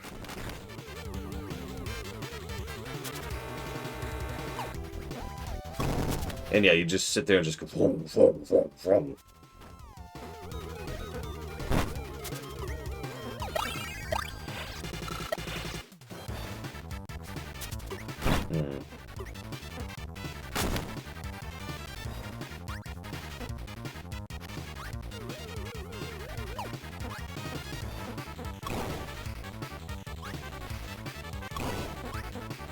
Oh no, that was too slow.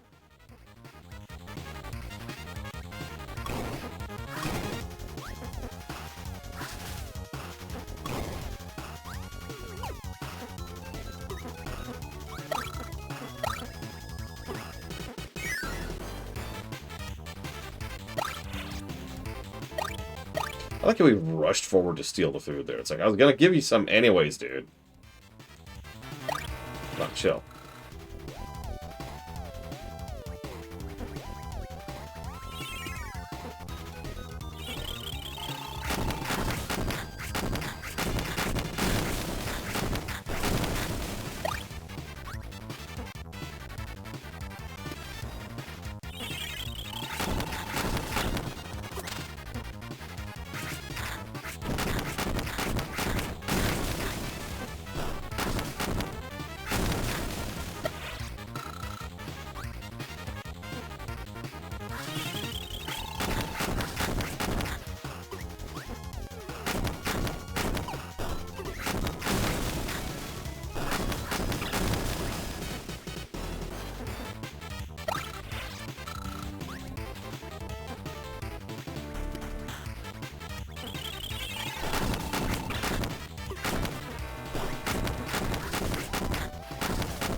Where are all the bosses on the mechanized world? Where's the thematic logic of that?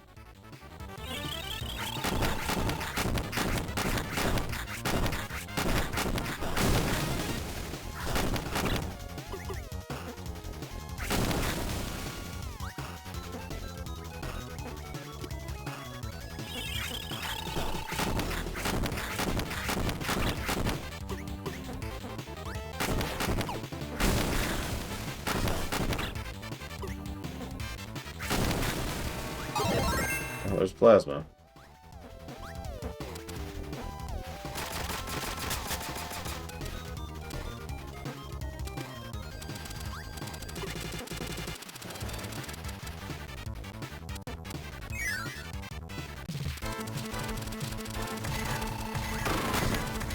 There's the song you've only heard once and will only ever hear this time.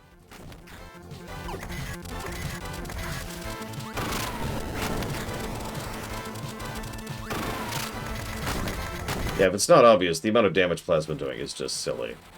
Plasma just hits a silly amount compared to everything else.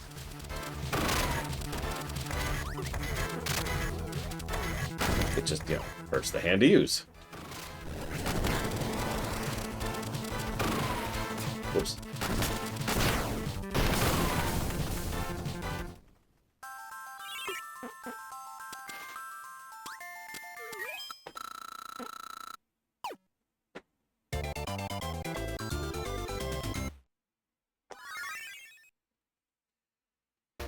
I'm not sure, Meta Overlord.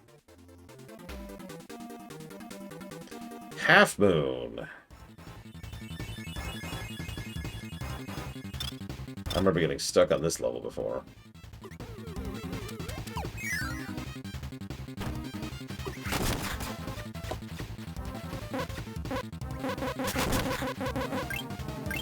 Come on, game.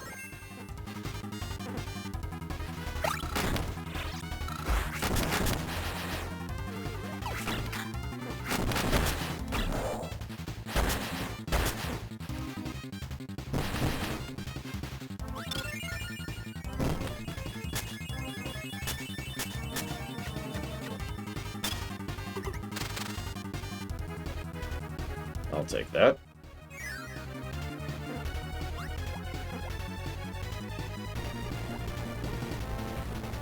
Do not ask questions about how we're riding on literal stardust. No, no, no. Don't think about it. Ah!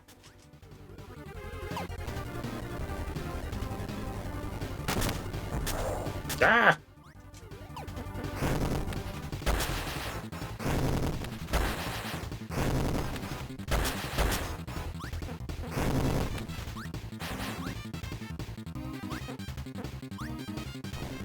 Look, we've had Star Road. Why can't we have Star Cart?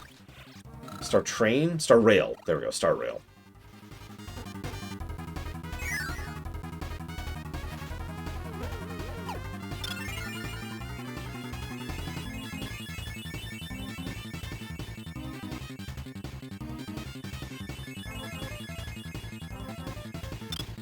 I do like that section there. If you go through manually, you get a 1-up and a tomato. Or you could just use the star.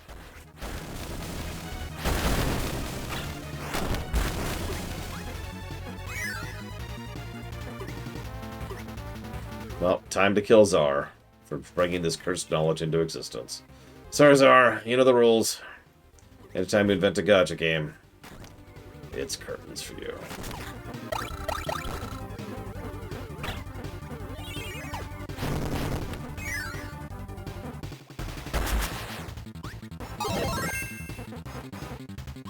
Do it, Mad Overlord. Do it. Do it. I mean, well, we still have to kill you, too, but, like, it'll be worth it. The joke will be worth your life.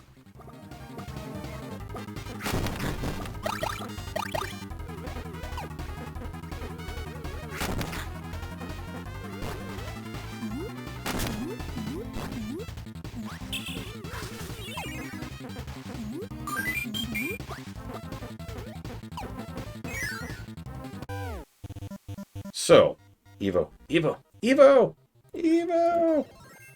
Evo's gone. Okay. It's okay. It's okay. Huh.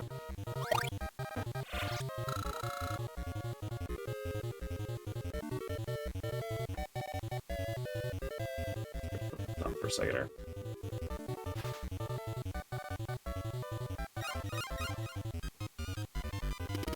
So we start off with the Magician this time.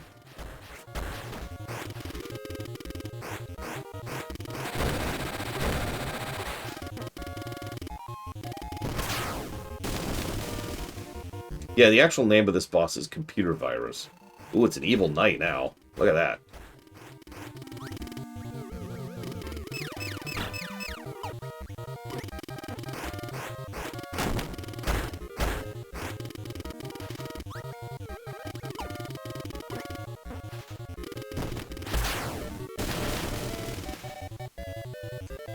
And then the dragon.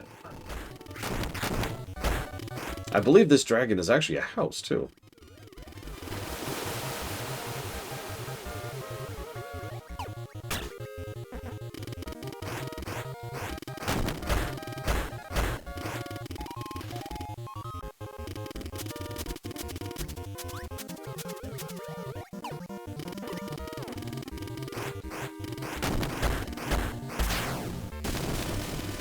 Still, like, the best boss in the game. You gained 293 experience. Kindness went up by 1. Courage went up by 3. Softness went up by 5. Ooh. Eye sparkle went up by 2. Squishiness went up by 2. Friendship went up by 1. Ugh, bad roll. Reroll, let's fight the boss again.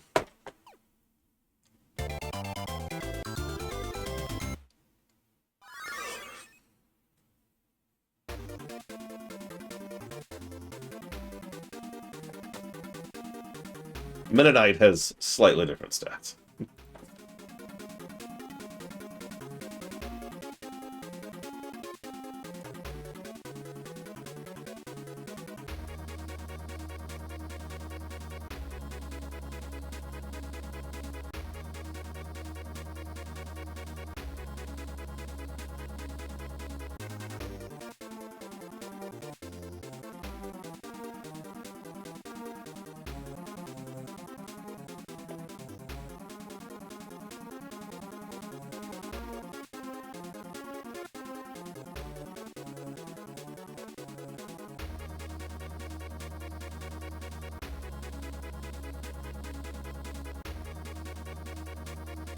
So, Nova.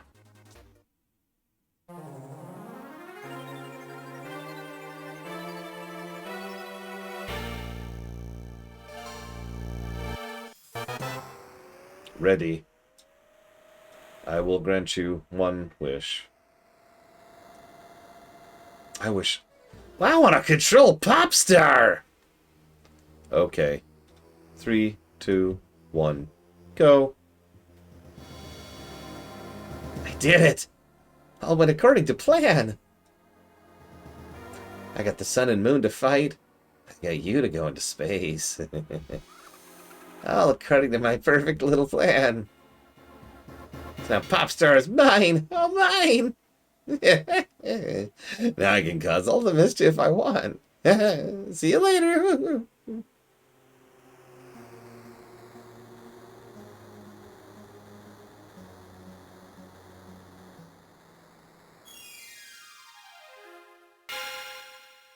Thankfully, Kirby had a ride.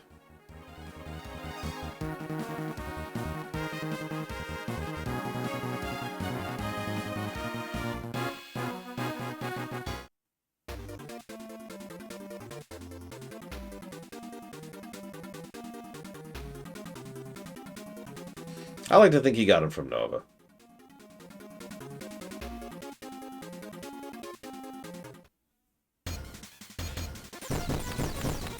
So, we've had shoot-'em-up sections since the original Kirby. So this really shouldn't be too much of a surprise. This is a weird take on this song.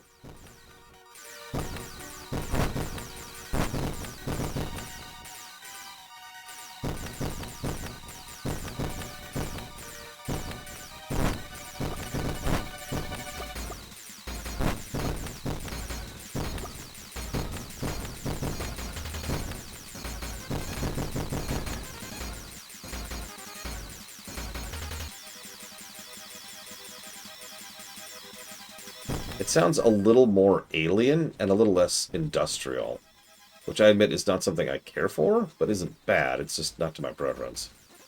Ugh, yeah, we're dead.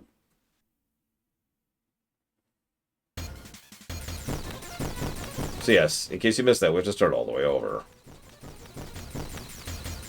And yeah, this is rough. This might be one of the very few stages in this game that straight up gets a negative.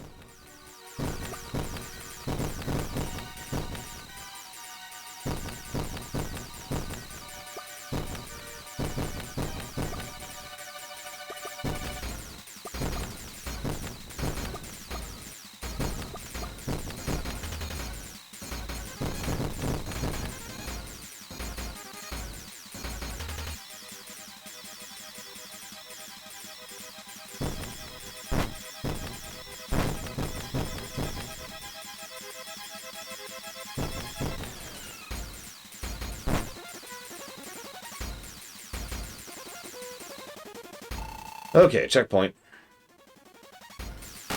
Oh, 100%. Kid fan. I'm pretty sure this is just some random idea when they were making Superstar.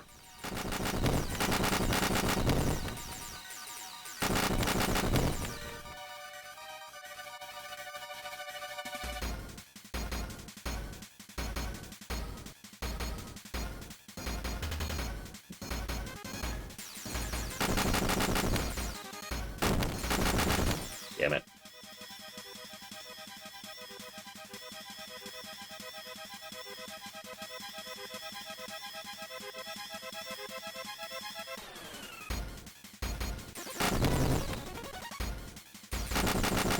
There we go.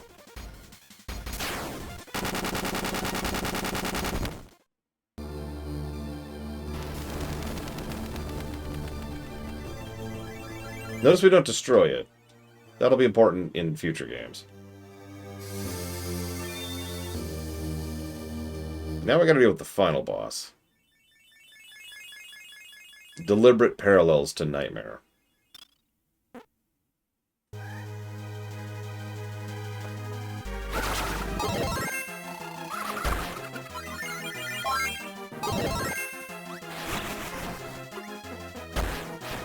Originally, according to Sakurai, this boss was much more disturbing, and he had to tone it down per request. And keep in mind, this is a boss that rips his body in half to attack you.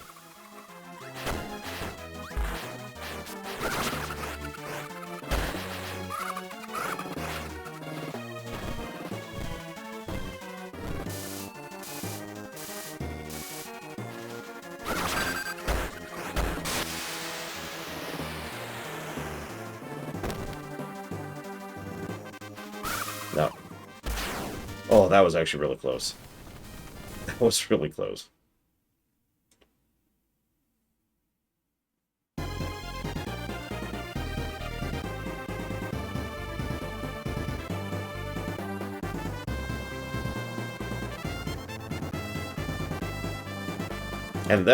And yeah, Marx has been super popular ever since. What you just saw is basically his only real lore relevance to the entire franchise.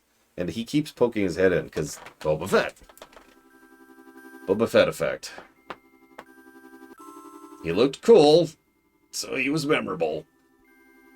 Honestly, I've noticed a lot of circling around Magalore for pretty much the same reason.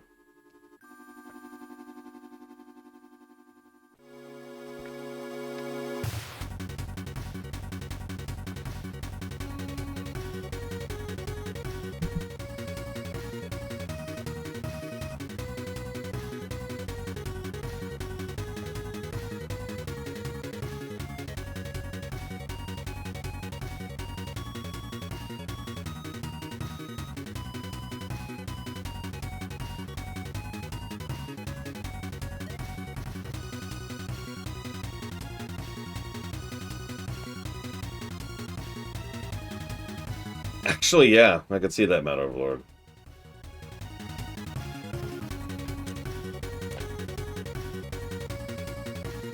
Susie...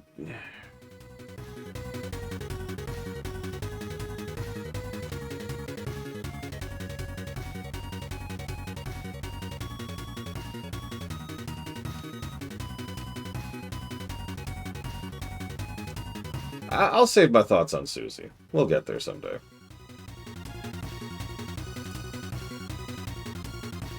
There's definitely a sympathy factor to Susie.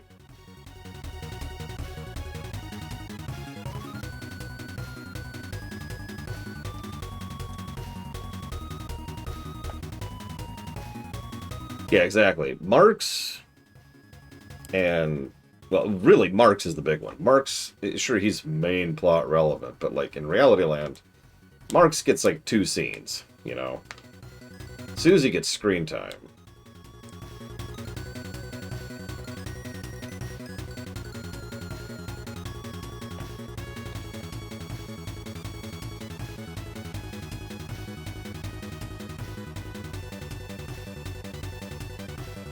Yeah, you notice I stopped with just Marx, because Magalore gets a bit of screen time. I will admit I have not played the recent Dreamland, so I don't know if there's a dinner hug. No, my arm, my arm. No, why are you eating my arm? Why? Star. Why are you? Yep, you got the star. You're invincible now. No. My arm again. Let's see what we unlock here, shall we? This glows up. It does, but we need a battery for it. I don't have a battery.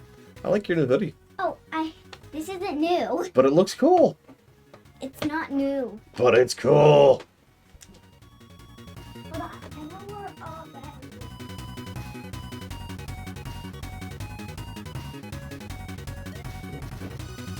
a battery is right here. Oh my god. It's the right kind of battery, though.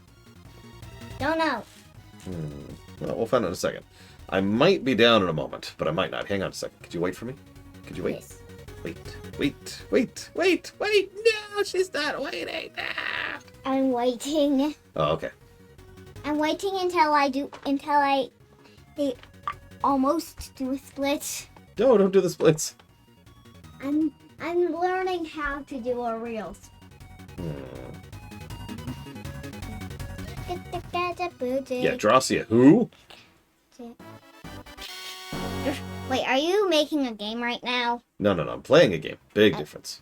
So there's the arena, which we now have access to. There's Revenge of the King, which we'll poke at that. Then there's Helper to Hero and Meta Knight Nightmare Ultra. The problem is, I don't think we're actually going to play through any of these all the way through. Which leaves me with a really strange point, and I could just stop here or not. Yes, baby bear.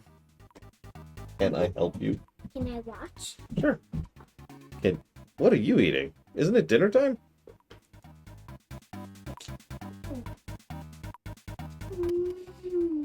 Yeah, that's the thing. I probably should. All right. Where are you, baby bear?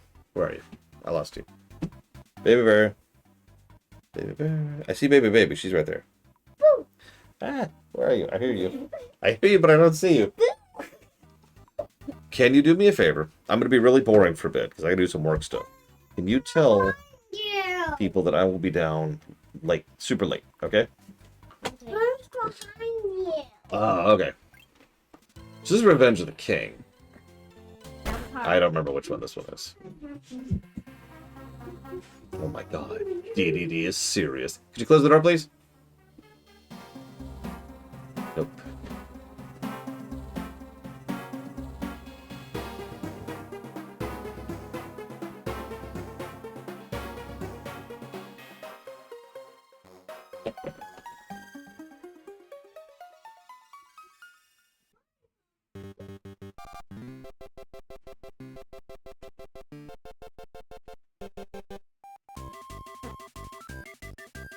Oh no. A DDD that's EEE. Vol. So I'm not nearly as familiar with any of this. I've only done this like once.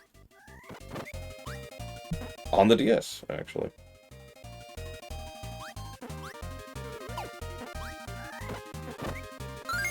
Really quick, before I forget my notes.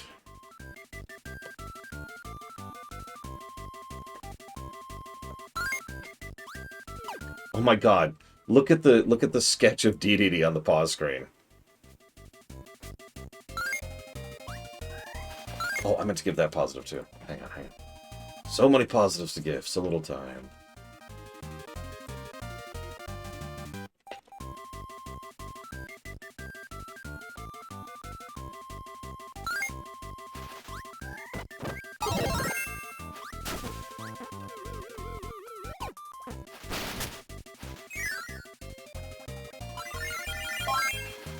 Well, the enemies look kind of weird. DD is like, enough!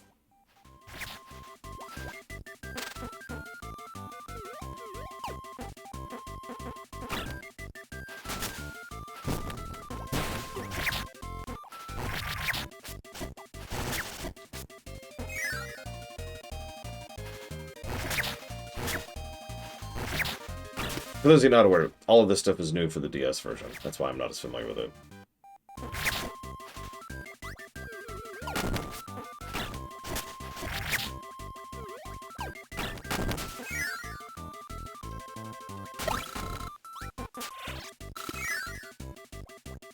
Got it. So these are all reskins with different attack patterns. Nice. I like it. I like it. I mean, optional hard mode was back in the original, too, if you remember, the very first one. Oh, they hit like a truck, too.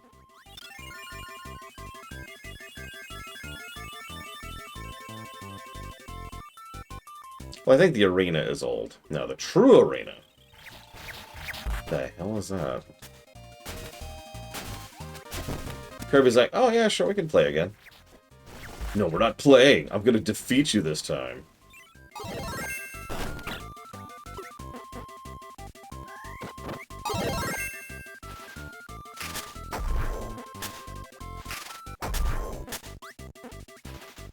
And Kirby's just like, okay.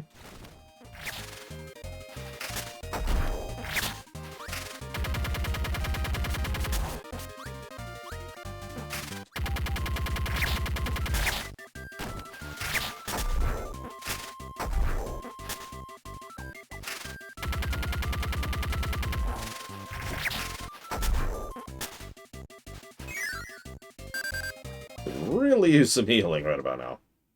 Or not. That's okay. That's okay.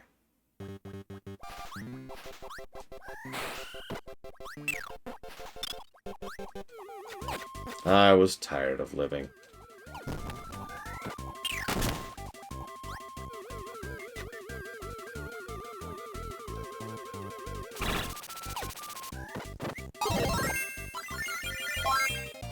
Revenge of DDD.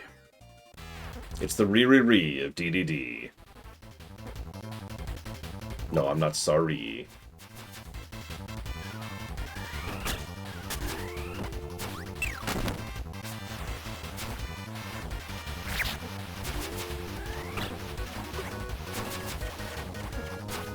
I mean, there's that Kirby RPG we were talking about. You can do it random. Is that this weekend, by the way? I saw you were going to MagFest. I mean, you mentioned it in chat, too. Damn it.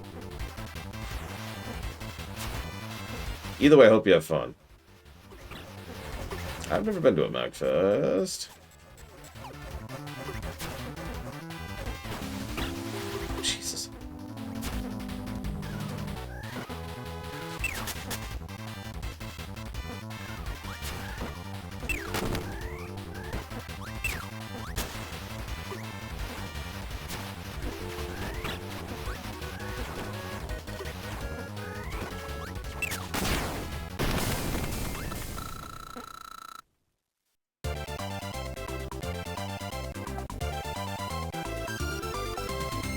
Yeah, I could just summon my frickin' hammer. Ah! Octopus!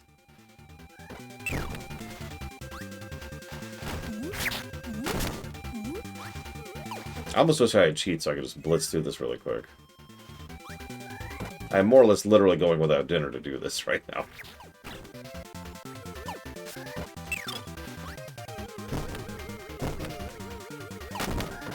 It's okay. I don't need to eat.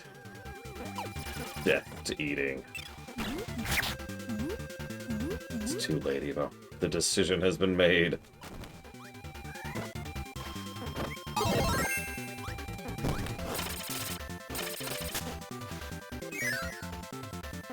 The problem is, we always have a bit of a question mark when it comes to this kind of optional content. Because it's just not really within PFR to go ahead and basically play through the entire game again, right? So what we usually tend to do is to try and summarize these kind of things by saying, yay, there's an additional hard mode. Here's a plus to gameplay for that. We actually did that with the first game, if you remember. I didn't play through the second quest or whatever it was called. I just was like, yep, it's there. Give it the plus and moved on.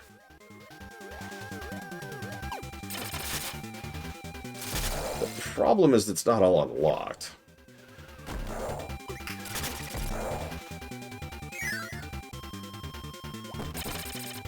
Otherwise, I just poke at each one to show you what it's about and then do it. But I might have to actually do this one.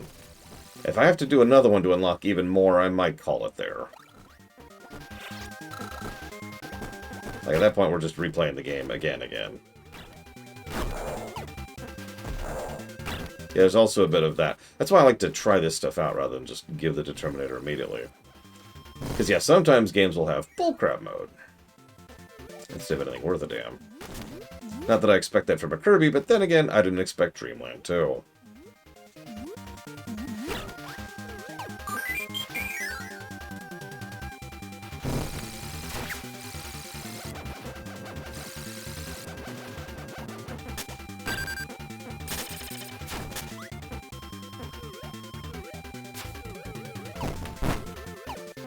But yeah, if it's not obvious, this is Spring Breeze hard mode. That's what this is.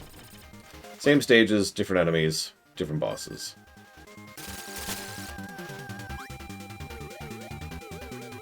Graphics look slightly different, but they're not. It's cosmetic-y. And there's an evil apple that is chasing after me.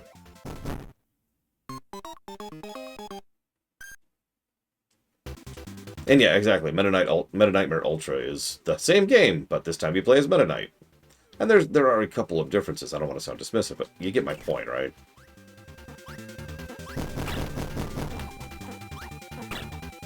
The main reason I was such a stickler for second quest over in Zelda 1 and in Ocarina was they were different dungeons. Completely different dungeons. Different layouts, different rooms. You've got to be kidding me. I don't even have a weapon.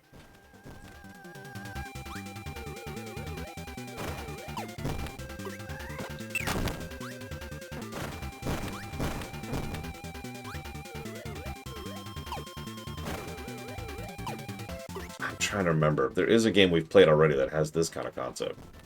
Same stages, different enemies. Because that's the basic format. The biggest change here is that the bosses are completely different. Like, you already saw with Wispy Woods.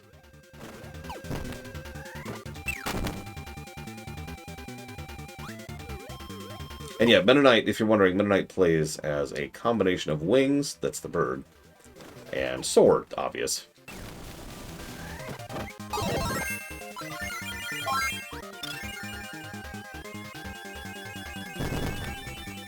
And poor Waddle Dee.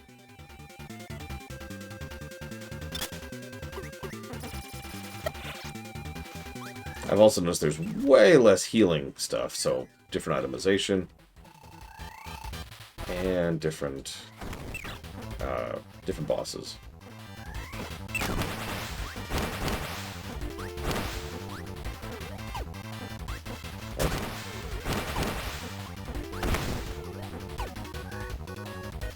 Strange.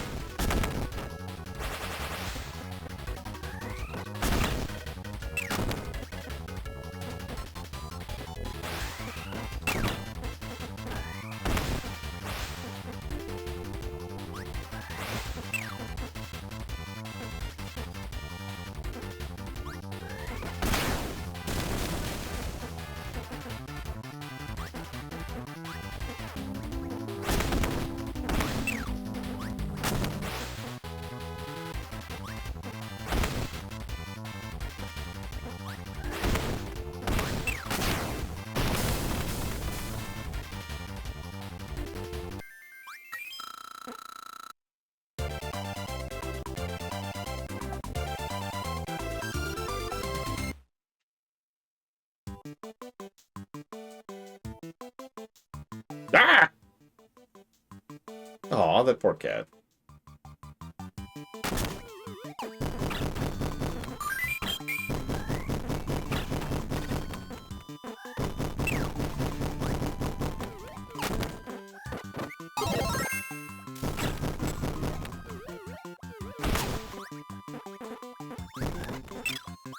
Could someone do me a favor and see what the other things, the other modes take to unlock really quick, please? Because if I'm barking up the wrong tree, I need to cut this off quicker rather than slower. And yeah, the cannons are noticeably more frustrating to deal with.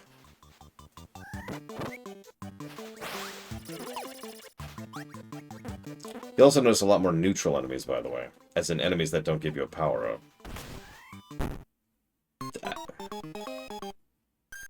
Oh, is that it? Well, in that case...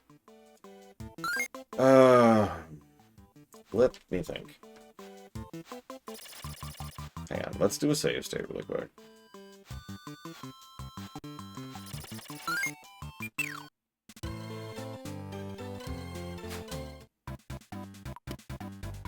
Oh, won't even let us. Let's help her to hero. I don't remember that. So the arena is obvious. It's exactly what it sounds like.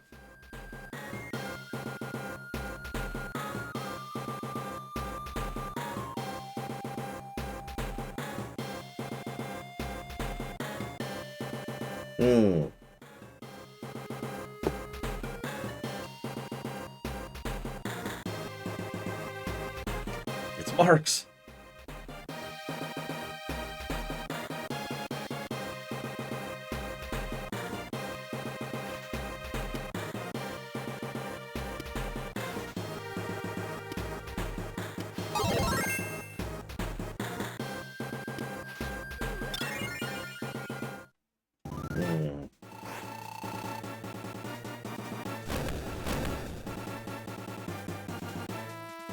So, the big thing about the arena is you don't know the bosses.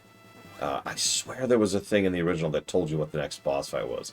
I might be getting that confused with another arena, because the arena concept is pretty common in the Kirby series. So correct me if I'm wrong here.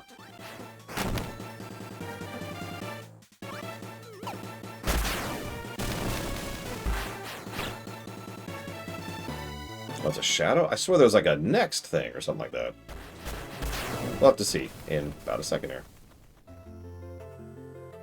Oh, yeah, there it is, right there in the upper right. Next, such and such. And you get several heal-ups to get you through it.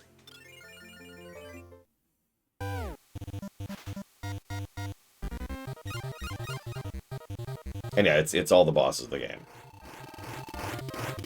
Now, I'm pretty sure Arena has nothing new. Correct me if I am wrong.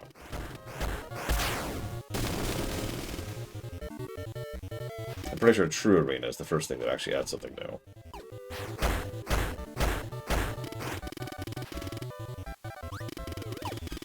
Yeah, this is actually a well-designed boss rush.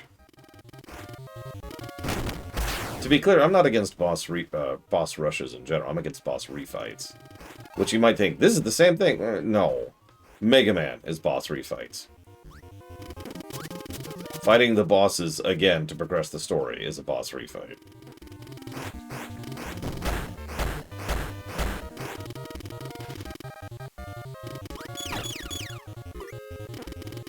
Yeah, this is an optional little, well, it's a boss rush. I don't know what to call it. Go do boss mode. Next is Meta Knight.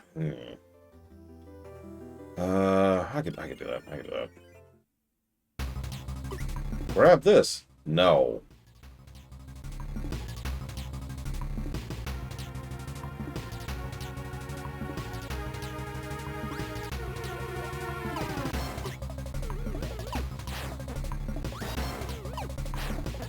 True, played well. Mega Man X8 on the 16-bit version actually added the mode where you would not only would you fight multiple bosses at the same time, but you could choose which bosses you fought together. And it would save progress granularly, which was actually really cool of an idea. One of the few times I've ever given a Mega Man boss refight an actual positive.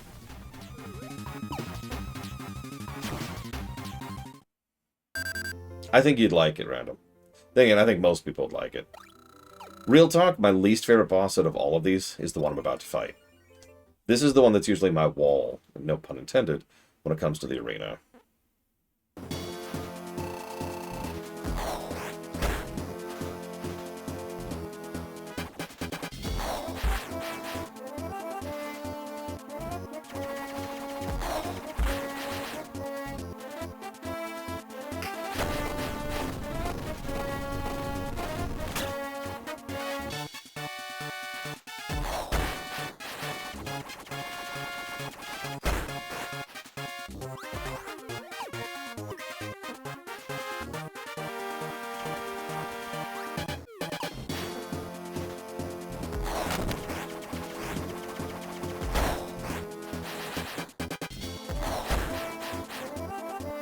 Hi, Elizar.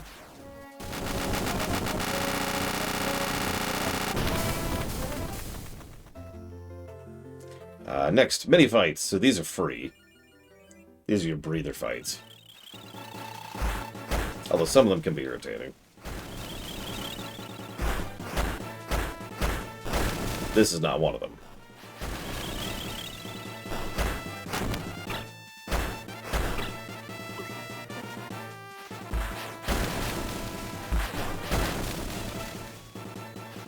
The issue here is just getting through with as much life as possible, so you don't waste your heals.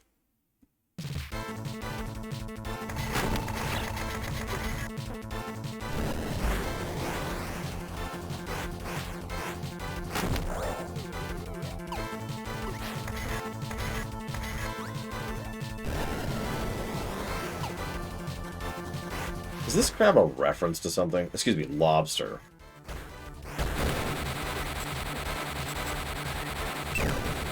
Oh, jeez. I lost my hammer. That sucks.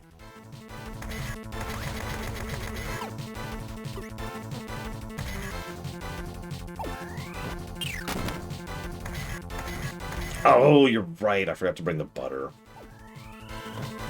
That's my fault. Lobster on my face. Next is... looks like the core. I'll take sword for that.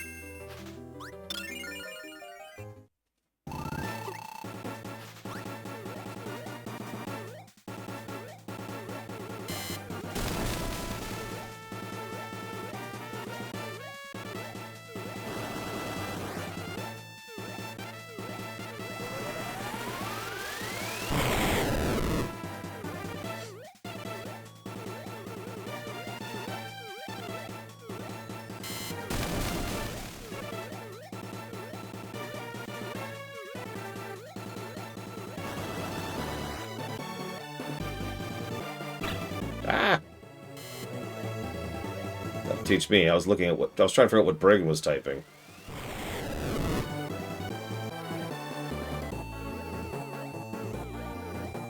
No, I don't blame Bragman for that. I couldn't understand. Be free, wheelies. Next, Waddle Dee? I better heal for that fight. Die, Waddle Dee. Die, monster. You don't belong in this world.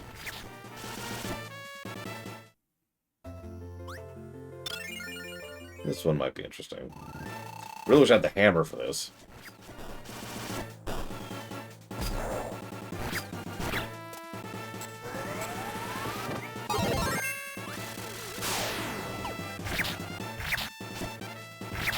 Ah! Yeah, I'm pretty sure this exact game, as in the DS one, is what added Bandana to Bandana Waddle Dee. Because he's been a character ever since.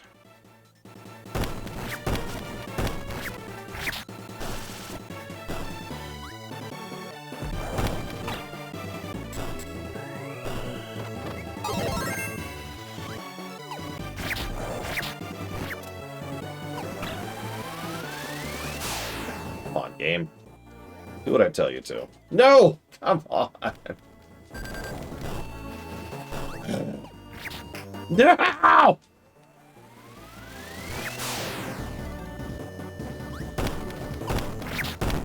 Yeah, we're dead. That's okay. So that's the arena. It's all the bosses. I believe Marx is always last in the arena. Why don't we hit this button? Yeah, I was gonna say, I'm almost positive Marx is always last. Now let's get some original music in here for this.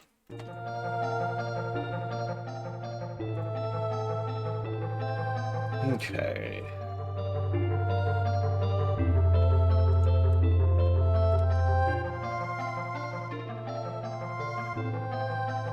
I was like, he started having story presence, hasn't he? I think, if I'm remembering correctly.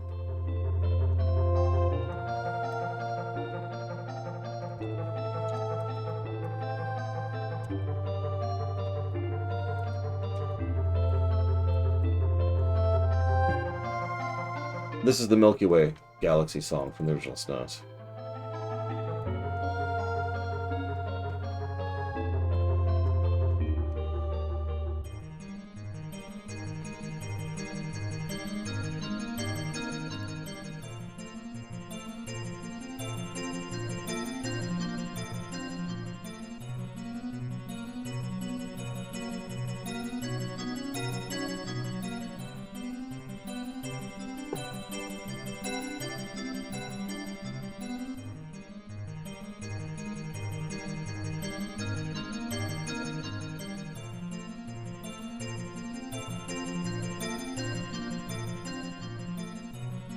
No, Elijah, that's stupid.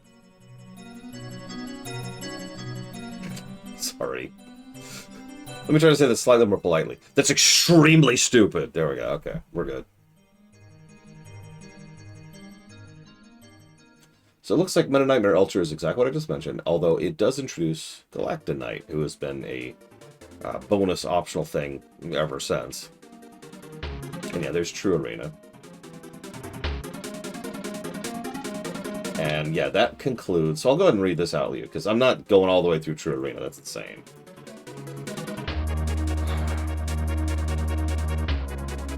But at the end, you fight Marx's soul. He absorbed a Nova's power to bring back his evil soul. A deceptively relevant sentence.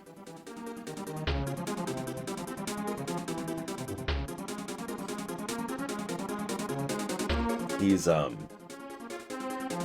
little more evil looking. And we can get paint from that.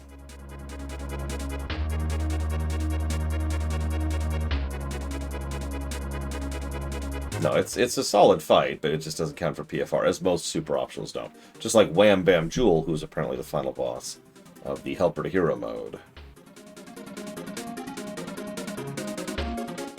Looks like he is the same basic fight as Wham Bam. Just a couple of new variances to his attacks.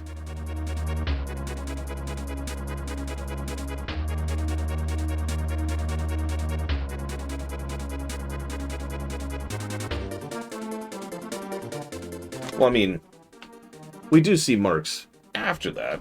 I mean, at least a little bit. Hello, sister. You took too long. I am wrapping up as fast as I can. Here's today's dinner. Hang on. I cannot get closer to Hang on. the thing. Is There. schnitzel and Stumpfnoodle and assorted root vegetables and some sort of cheesy pastry green thing. What's the cheesy pastry green thing? Edible. I mean, that's technically a truth. Right? Edible. Broccoli? No. Tastes like broccoli, doesn't it? It does, yeah. It's spinach. Ah, okay. And the root vegetables look good, too. I gave you lots of them. Thank you. And Schnumpfnoodle is apparently a potato noodle, so it's like gnocchi with cheddar. What is this flavor? It was given to me against my will, and I don't know what it is. Yeah, uh-huh. Well, it's watered down as shit It now. is now, but, like, still. Lime and something. Yeah, it's the weirdest freaking I think it's thing. lime and watermelon. I think you're right. Either that or lime and kiwi. Mm-hmm. No, I think it's that fake watermelon, like the candy watermelon flavor. I think you're right. Hang on, I ate some spinach. Ugh. Okay. He didn't eat enough. You have to eat the whole can. Oh yeah, you gotta like the whole can. Oh. And 5 people in chat get that. Okay. No, we bought them pre-made. A fight against a Kirby Super Boss. That would be Went to terrifying. Aldi. My husband went to Aldi, and so he came home with Aldi dinner. So the top one is beef, the bottom one is chicken. The reason they're not both chicken is because there were not 2 chicken left, and I didn't remember if you liked the beef or not. Otherwise, I would have given you 2 beef because I only like the chicken. Okay. I don't remember, to be quite honest with you. Well, now you have one of each, I have and the you can try it opportunity out. to test. You need batteries. I need. A tiny screwdriver. Ah, There are tiny screwdrivers all over the place. there are. I was going to do it super quick. Do you think Kirby's ever scared of eldritch negativity elementals? Hi, Kiddix Co. Do you think Kirby is ever scared of the giant eldritch nightmares? Yeah, that's a good answer to that. Yeah, he's just like, no, I got this.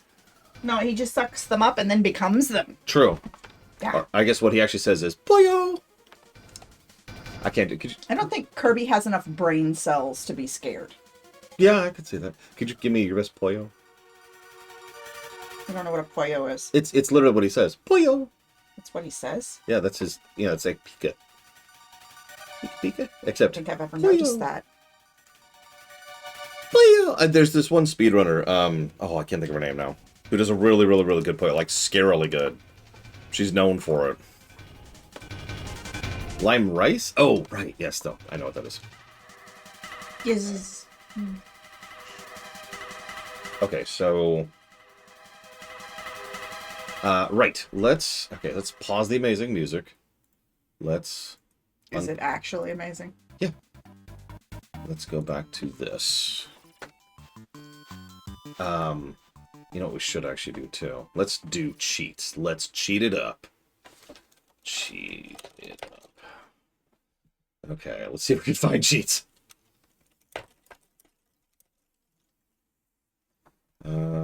Action replay. That's exactly what I want. There's food. Thank you.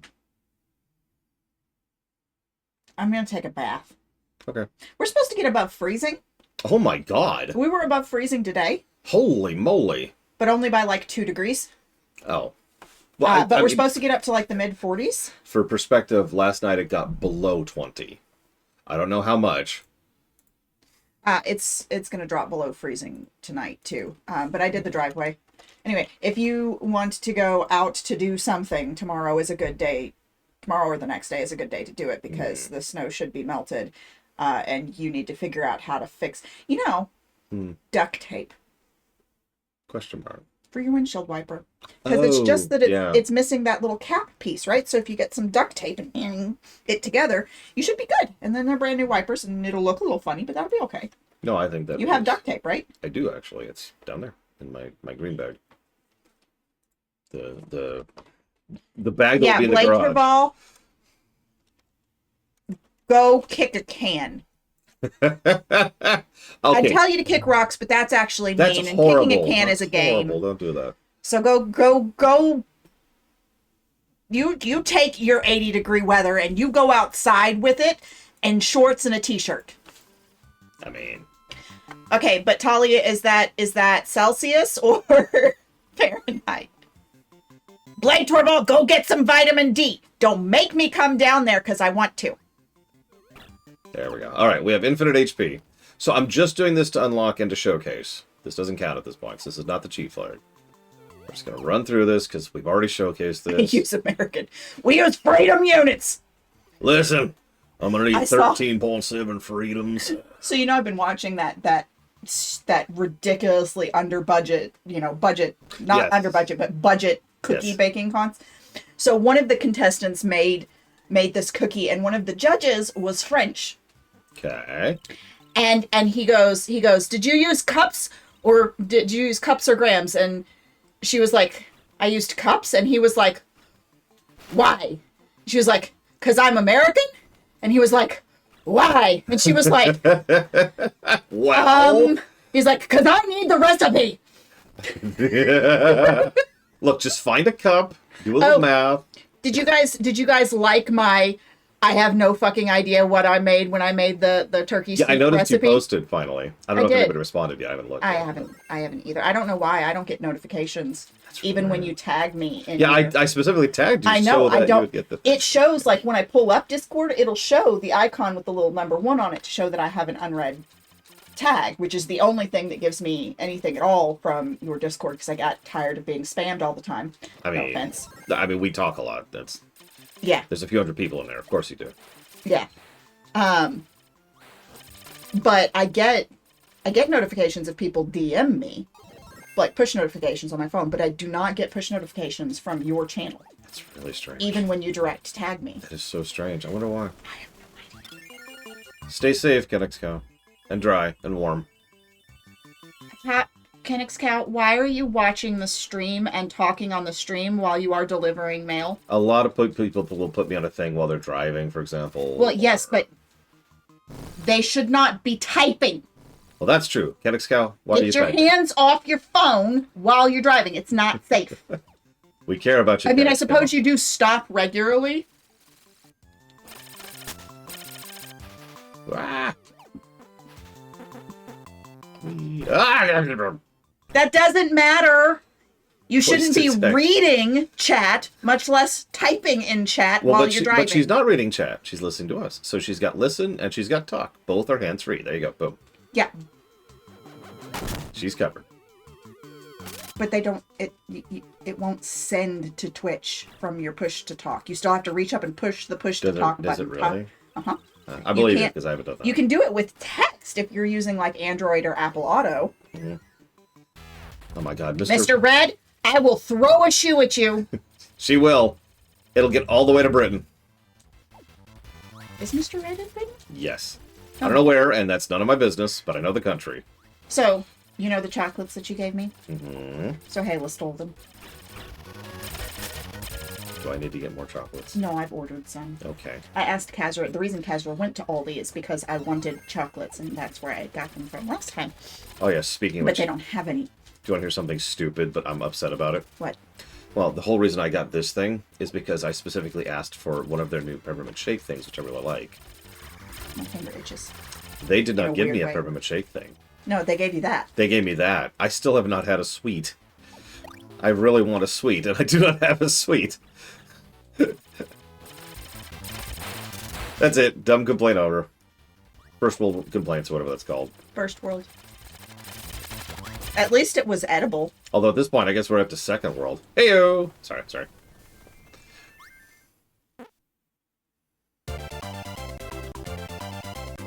That's right. I am wearing a pink suit, playing Kirby, and I have no sweets. It's sort of a suit. It's not quite a suit. It is No. intended to emulate a suit. No. Yes, it is. No, it's not. Yeah, it is. No, it's not. Yes, it is. No, it's not. It is intended to emulate What the- a Hold on. shit. What do you call the Japanese thing? There's an airship that's Which shooting is not a suit. at me. This is new.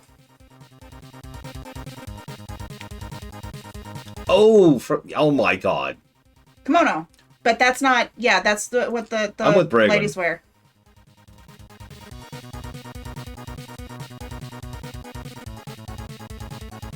But the male version of the yukata. But specifically the short ones, and they have their own name, but I don't remember what it is. It just doesn't have the ties. So he wears it like a blazer. But it is absolutely not intended to emulate a suit at all.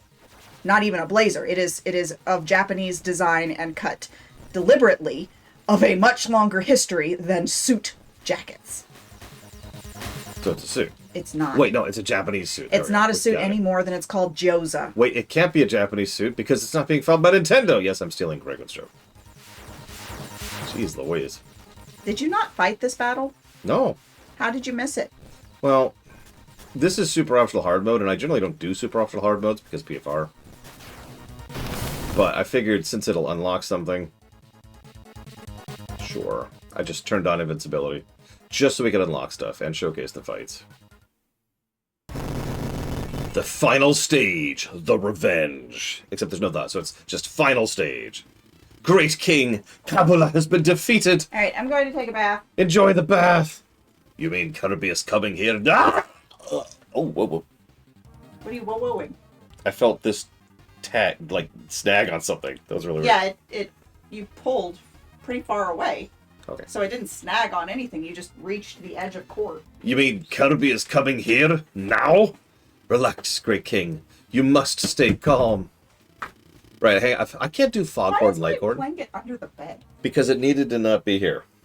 Why did it needed to not be there? Because it was in the way and it kept ending up on the floor and it was getting dirty. If you would like to reclaim it, it is right there. I haven't decided. Okay. Because it gets cold in your room. It does. Although not right now. I have clothes on right now. Normally I'm wearing, my house dress. Well, yeah. So hang Why on. do you have sheets on? Is your stuff what's in the dryer? Yeah. Ah, it beeped. Long Okay. time ago. Yeah, it should have, which is good. So Texas Oil Baron. Let me try the Texas Oil Baron. Wait, did I leave my phone in here? I don't Not see in it. my pockets. I don't see it. Okay, so Oh, and there's some sort of apple baked thing. ooh, sweet. Right, well, here's what we do. Kirby will be ours. Okay, that's a strategy, I suppose.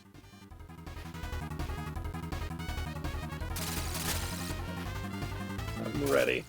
It's time for some hammer-on-hammer action. Maybe. Maybe? First, test him. Go, my servants.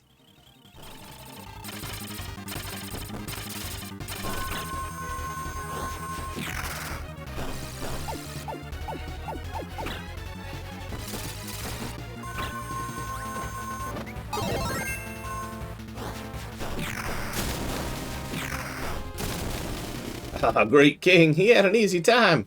We'll see how he likes the next.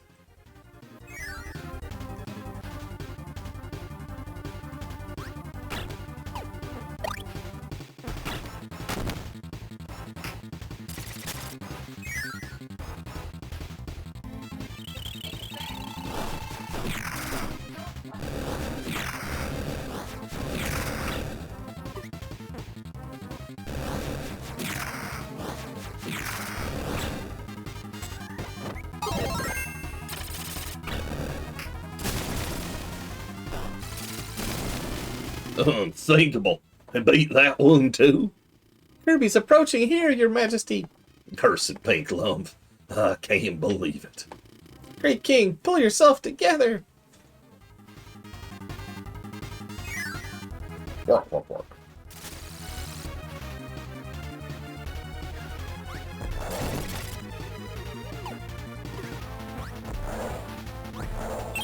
No!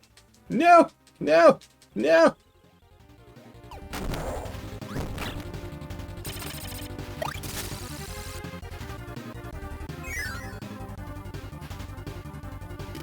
Third one's the charm. Get him, Fan Fan. Fight!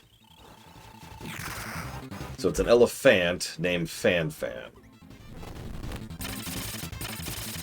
Alright, you have the power to magically make any dessert appear in front of you at any point in time. You But- finished eating your dinner, right? Yeah!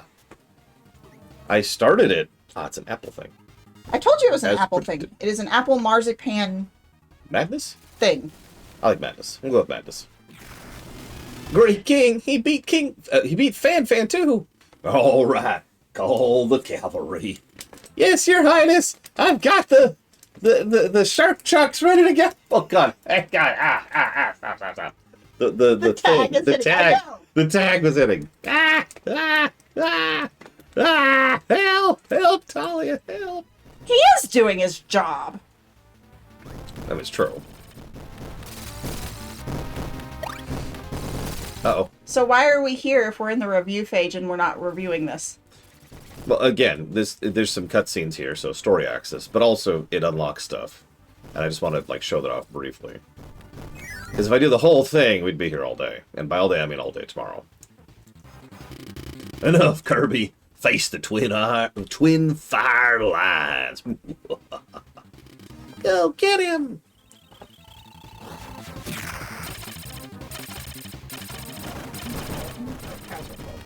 Yeah, find your phone.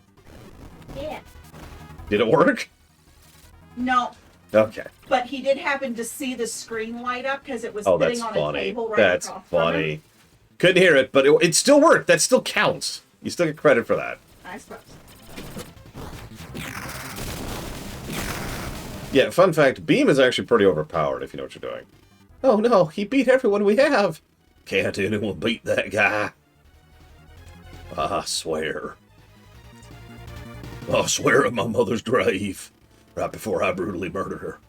Hey, King, Kirby made it here. What do we do? We're done for. Only one option. Okay, then, I guess. It's your turn. But, Great King, I can't do it alone. Fine. You can go. You've been spared. Don't go, King. I'm so sorry. Great King! No! I want to see at least one nomination for Best Romance of the Year. Bandana Waddle Dee and Great King DDD. Please don't actually do that. I'll delete it if you do.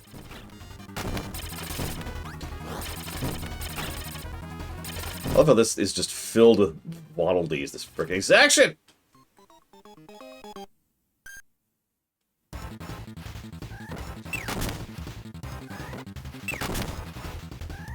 I mean, it is objectively better than those romances played Travolta.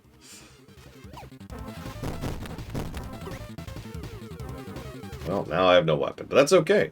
Because I actually know the fight that's coming up. And I don't need a weapon for that. I'm gonna fight me a great king. And gather me a great bit of penguin meat. You ever eaten penguin, DDD? Because I have.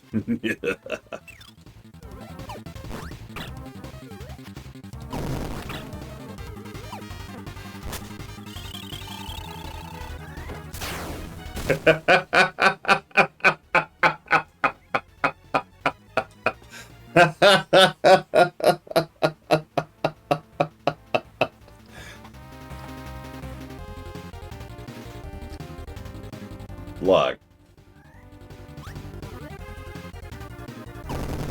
Just remember, Bandana D Waddle Dee. If you ever cross me, I can kill you in seconds. Effortlessly. Now, the real final boss. You made it here.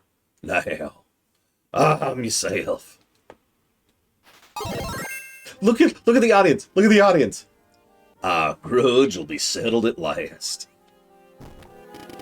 Meet my powerful secret weapon. The brand new DDD hammer. Look at that hammer. Oh my god. I think it's the one from Smash, actually. When did Smash Brawl come out? The Wii one. You know, the good one.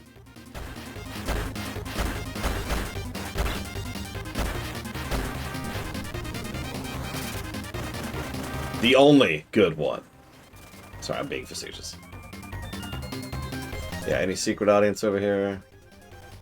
That's a cage match, by the way. Of course it is. No, Great King. Was it 2007? Wow, that's earlier than I remember.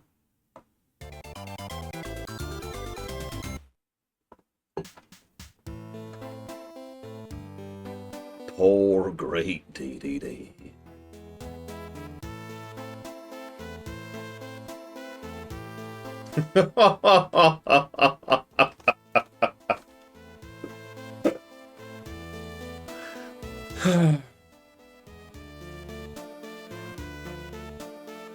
2008. Still around / before this, so they knew. Favorite cage match? Spider-Man and Bonesaw.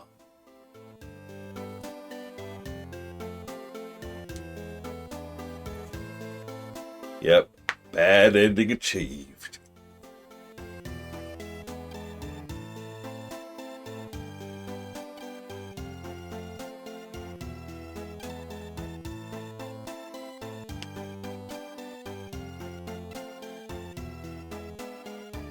We made a penguin cry.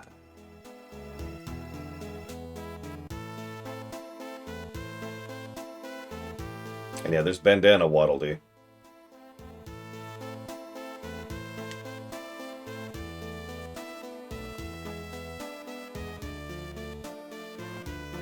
DDD needs a Waddle Dee hug.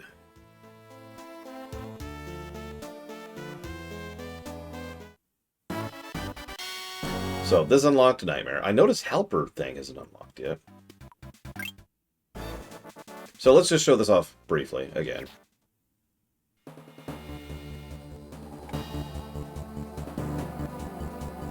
Yes, I will conquer the entire world, and no one will ever be lazy again. KO foes to store power, touch icons to use skills. Meta Quick costs 8, Night Call costs 2, Heal costs 10, Mock Tornado costs 30. Looks like we have 40 or 50 mana total.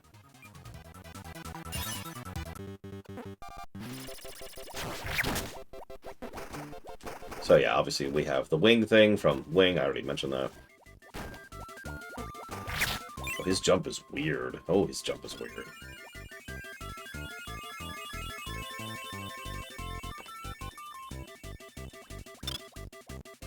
Oh yeah, and you're actually encouraged to kill for once, as strange as that sounds.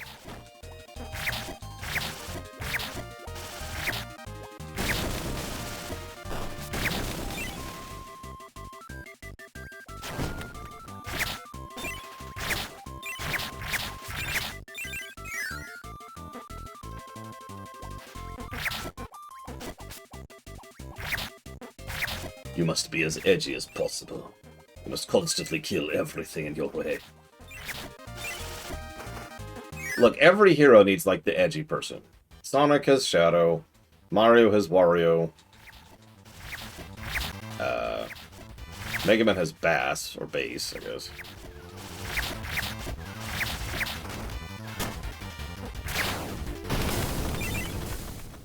For Mario, Mr. Red? So notice we just immediately transitioned to stage 2. Did you see that? Just immediately.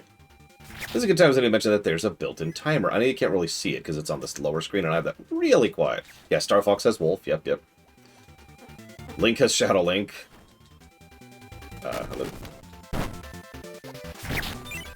No, Venom still counts as edgy. Speaking of, Spider-Man has Venom. Oh yeah, we also got Proto Man while we're on the subject. And yeah, Knuckles. That's actually another good one, Knuckles. Although that was a weird one. Still counts.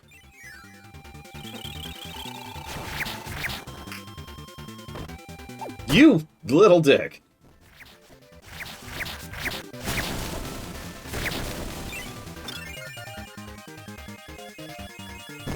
Yeah, I actually remember the one in Robobot a little bit more fondly. Then again, I've said this before. I remember Robobot as, like, the best. So, The hell do I know?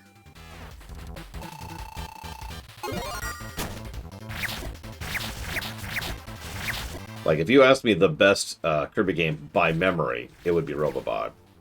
Keeping in mind, I have not played through Forgotten Land, so I can't speak to that one.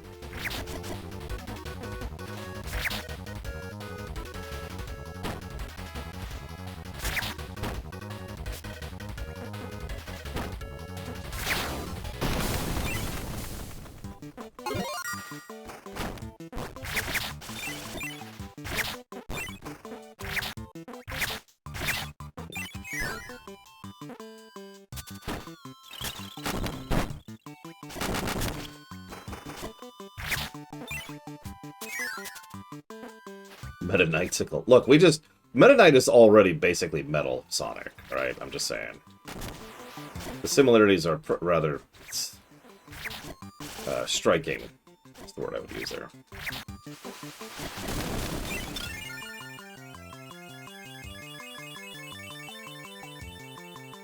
This would also be about when Meta Knight was ridiculously overpowered in Smash, because that would brawl. So, this all makes sense. He was so overpowered he had his own tier, and was basically banned from everything.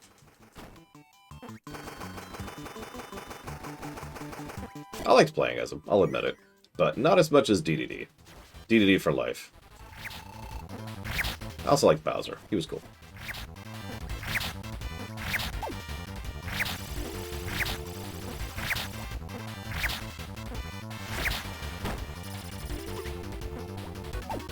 Virgil, there's another one.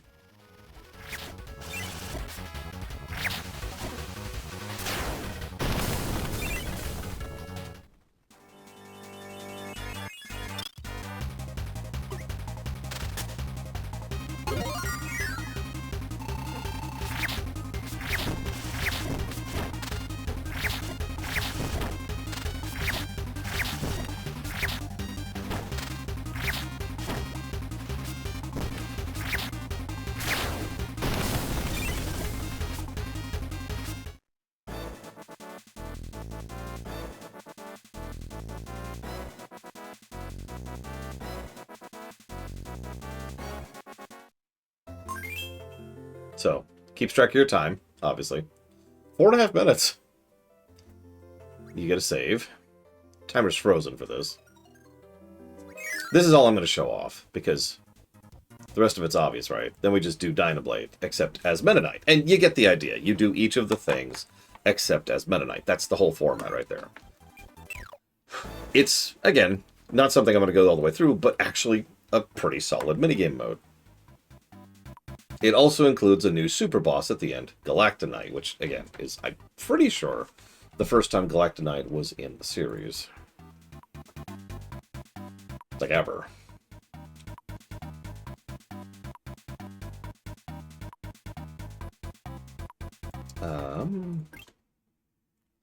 Let's see here. Special edition blooper reel. Hang on. So, actually, hang on. What do we got?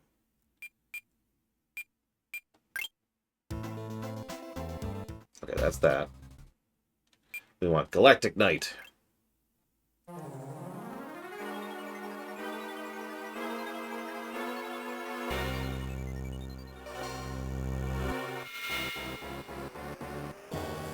I wish for a challenge.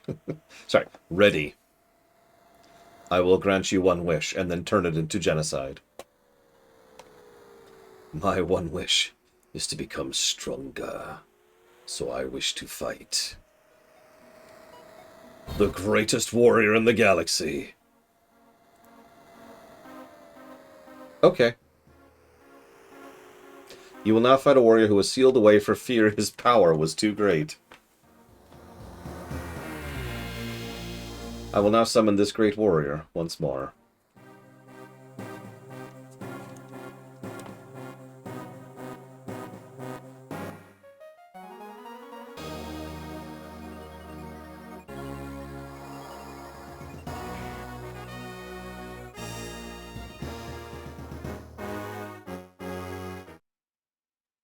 And then, hang on. And then you fight him.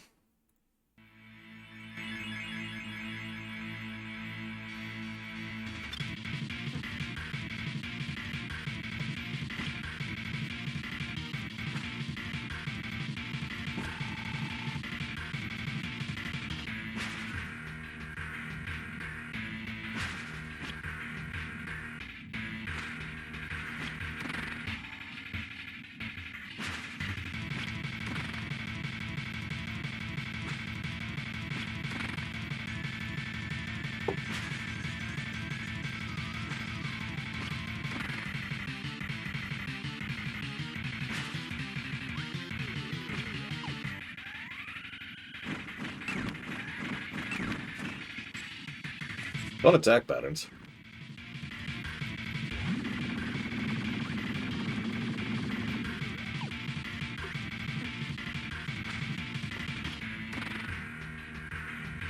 As I say, so far I've seen like one, I think, kitten fan. 1 star, I mean. There's 2.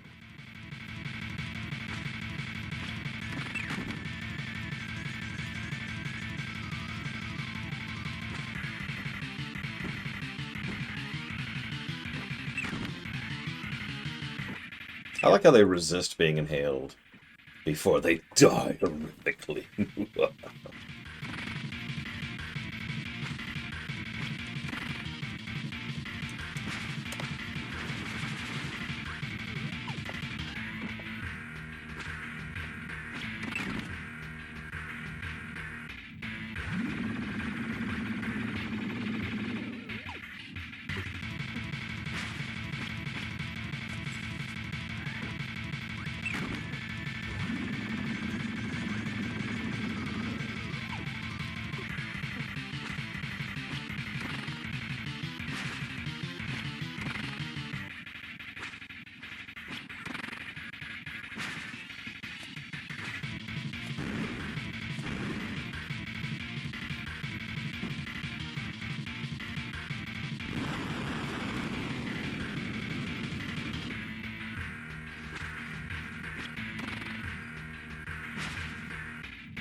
I mean, to go back to the Venom comparison, if Meta Knight is Venom, then there's a lot worse than Venom, right? There's been so many additional symbiotes that have edged it up more than Venom ever did.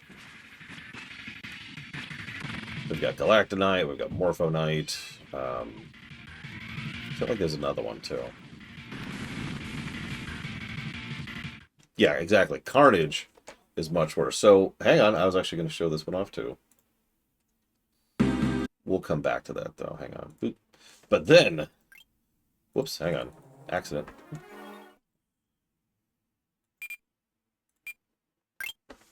Oh, yeah, then there's the Symbiote God. Just whatever.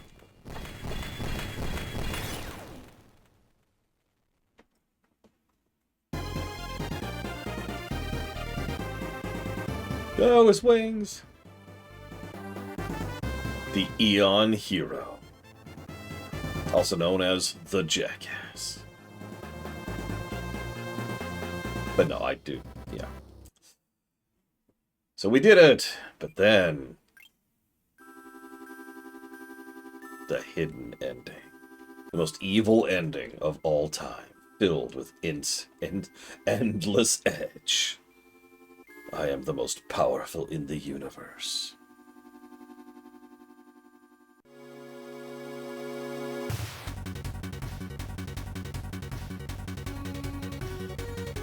Is that it, or are you just standing there? The evil butterflies. Okay, whatever, moving on. So then...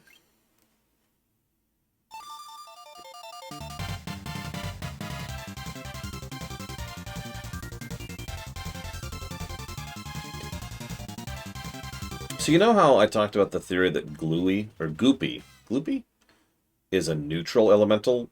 Meta Knight probably qualifies as that too.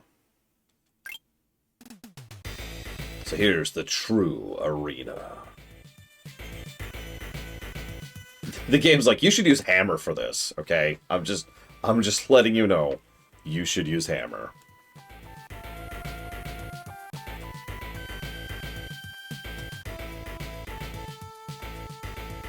And yeah, there's the boss we'll be fighting in a second.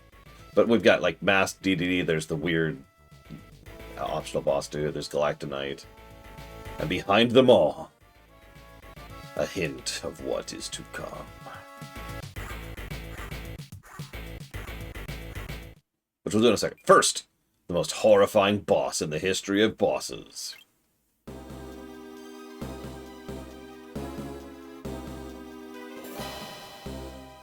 But instead of dying with Nova, Marx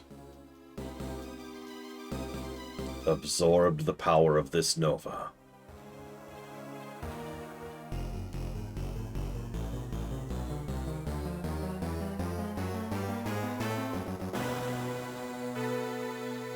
And again, this is technically the second soul enemy, but this is the codifier of the soul concept.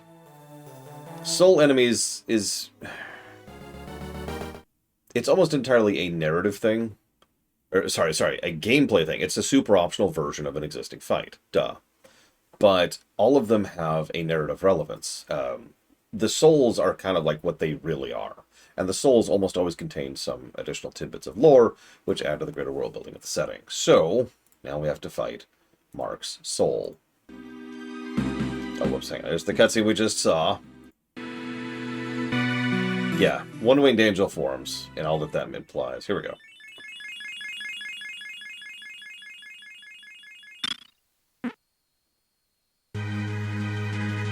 I've never beaten it, Kitten Fan. So, yeah, he literally rips apart his body as one of his attacks now. Because of course he does.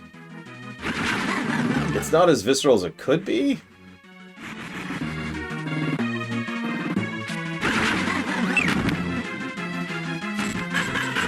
Yeah, the background is lovely for this.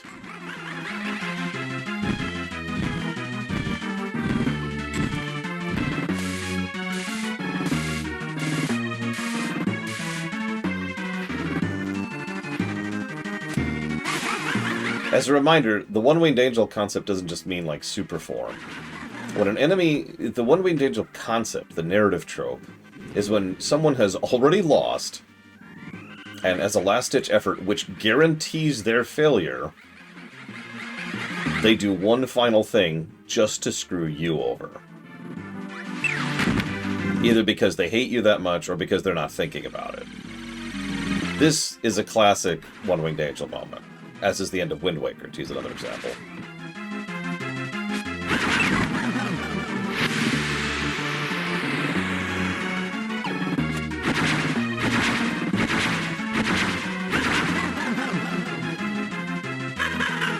Sometimes the hero can do a one-winged angel. In fact, interestingly enough, I think the first one-winged angel in the Final Fantasy series is in FF4. And it's not one of the villains.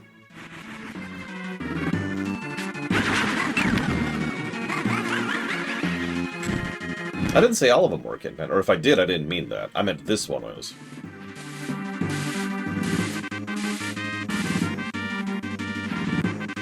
DS, Fuzzy Duck.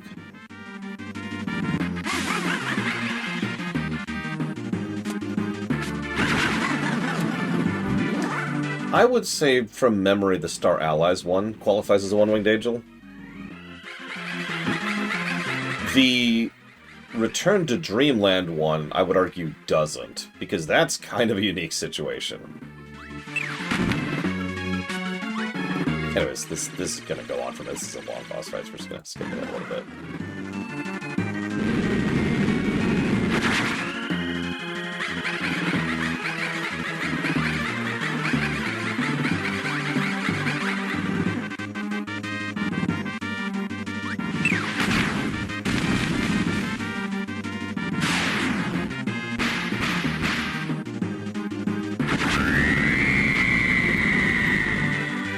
Yep. And that's Mark's. How did they, Kitten Fan? We did it! And by we, I mean some person on YouTube named Boss Battle Channel. But then, the blooper reel.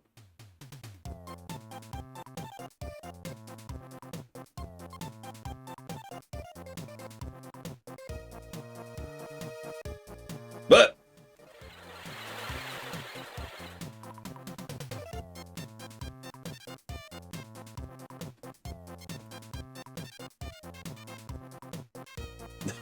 Worm! Worm! Worm!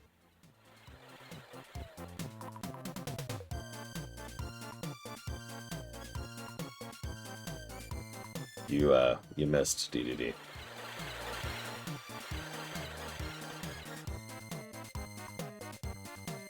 Yeah, I don't like the laugh track either. There's really no need for that. It also doesn't sound like a laugh track. Like, let the jokes sit on their own. Poor Kirby.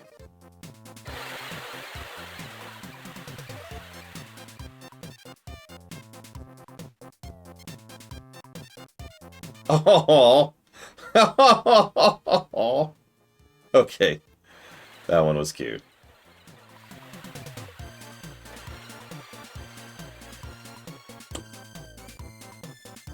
And now Kirby's dead.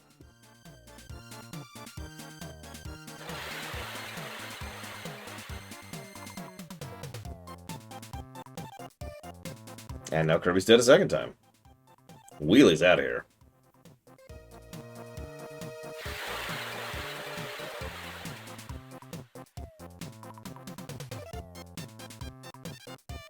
I think they did. Still bangling.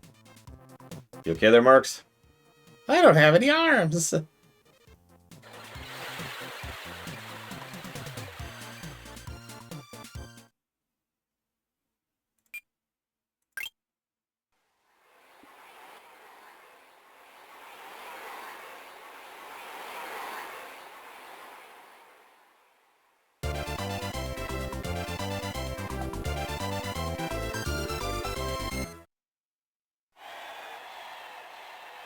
Oh, this is what you get for 100%ing.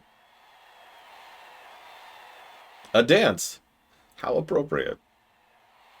With DDD, Marks, and Meta Knight cheering you on. A little less appropriate, but I'm with it. I'm here. I'm here for it. I'm here for it.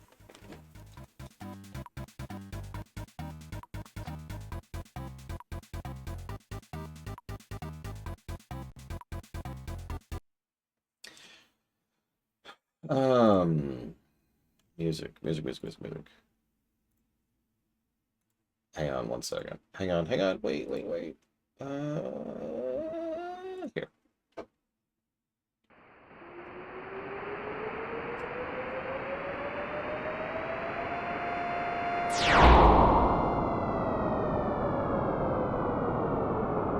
Yeah, we have to play everyone's favorite music in the game. If I can find it.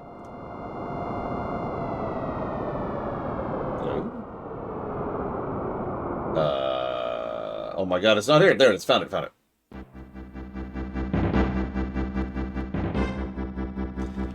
I mean, that's a matter of opinion, honestly. I actually tend to like 100% in games that are fun to 100%. That last part is the part that a lot of developers, I keep wanting to say designers and developers, developers tend to forget. It is possible to make it fun to get everything. And it's possible to make it aggravating. Yeah, developers. Mr. Red is a developer. He has ascended. We need to stop him before it's too late.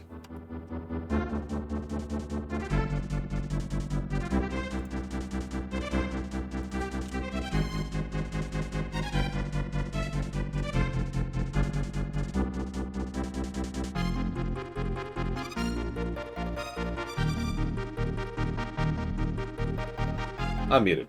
Very slightly longer game than Dreamland 3. That's with a couple of asterisks there. I had fun doing it, Saberwife. But, I'm not gonna lie, every now and again it irritated me. There's always that one thing, right? Where it's just like, Urgh. And it's not 100% if you don't get everything, so... Okay. Chain, weakest link, right? Your chain is as strong as your weakest link. 100%ing is like that. Because by definition of being 100%, if there's one thing that's really irritating to get, then the whole game sucks to 100%, right? And there's a lot of games like that. Now, having said that, I do actually think there are several games where it is enjoyable to, to mostly 100%, to get the majority of it, and then it's like, and then there's this other part. Yeah, exactly. Arkham City, I've actually never 100% of that because of the Riddler trophies. I've done everything else.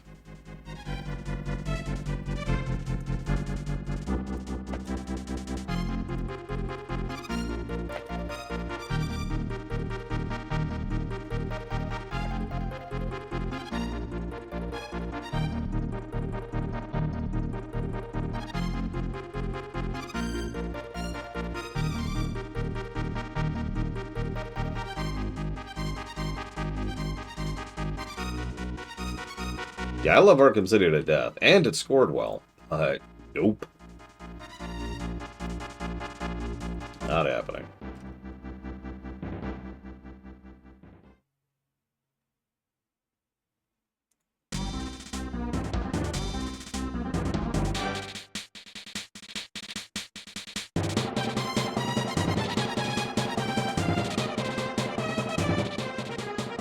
Yeah, it's like they had a BS mandate.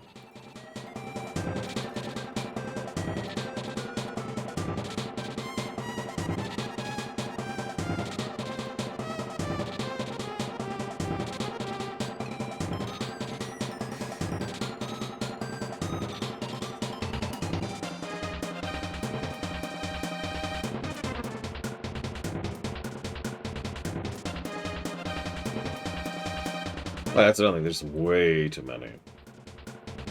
Rhythm trophies, I mean.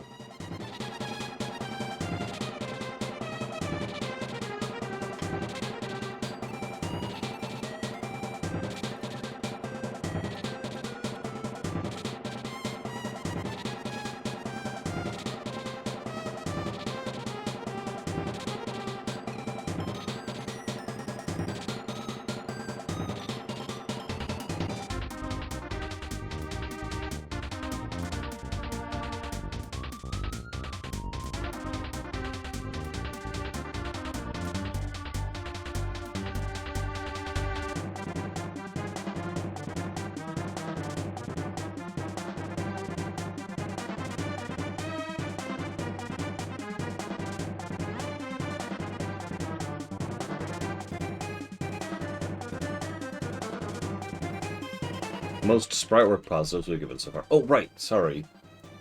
I meant to give you something. Hang on a second. Sorry. Give me a second.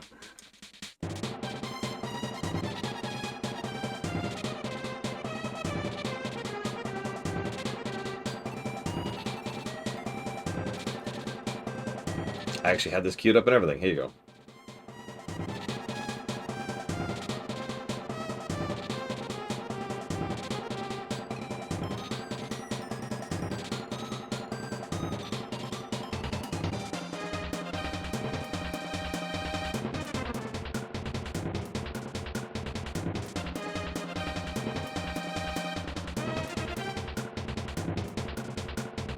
I don't know.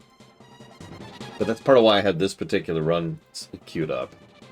I figured if there's anything to really show off speedrunning this game, it would be Meta Nightmare, right? We'll see. There was like 30 seconds for the entire first section there, though. Jeez Louise.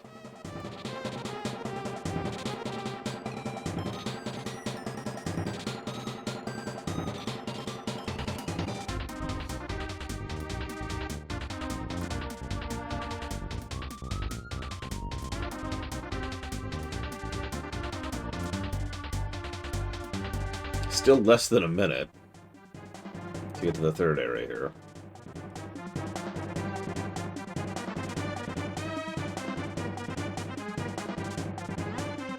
Oh, 100%.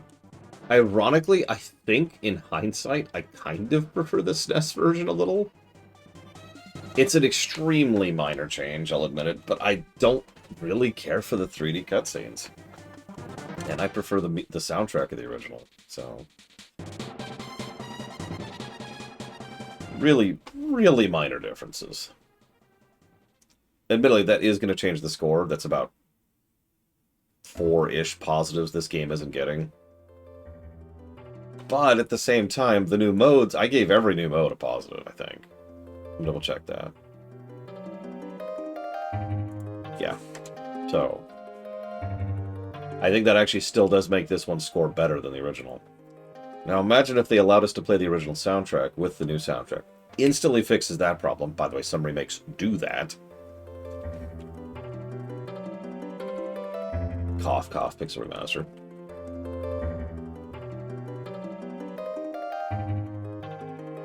Apparently the Trails in the Sky remake does that. Did not know. Makes sense, though.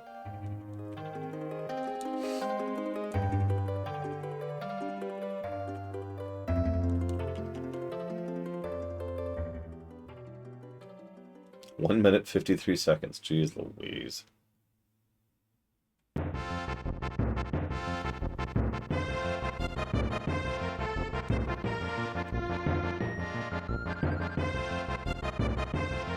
Honestly, I bet you if they made another remake of this game and did modern 3D graphics, like just did the 3D rendering again, I bet it would look good. Have you seen the CGA cutscenes in Air Riders? I've only seen like one, but holy crap.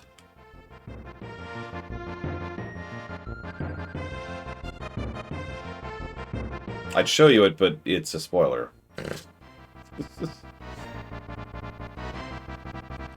I will not be doing that.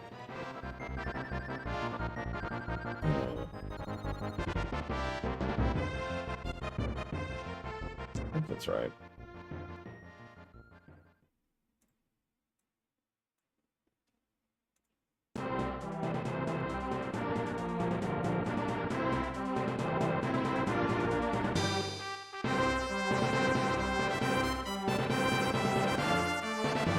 I don't remember that one off the top of my head, Kitten Fan. But I believe you.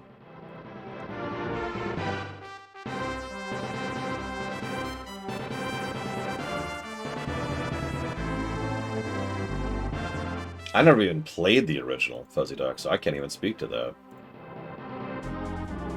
Still, as of this moment, I still have not played it.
Yeah, good luck getting a hold of basically any GameCube game at this point in time.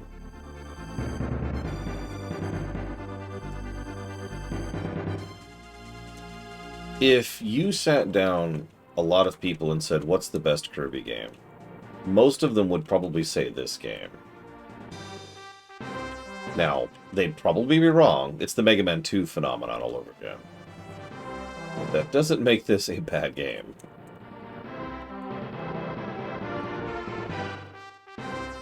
I mean, Mega Man 2 is a good game.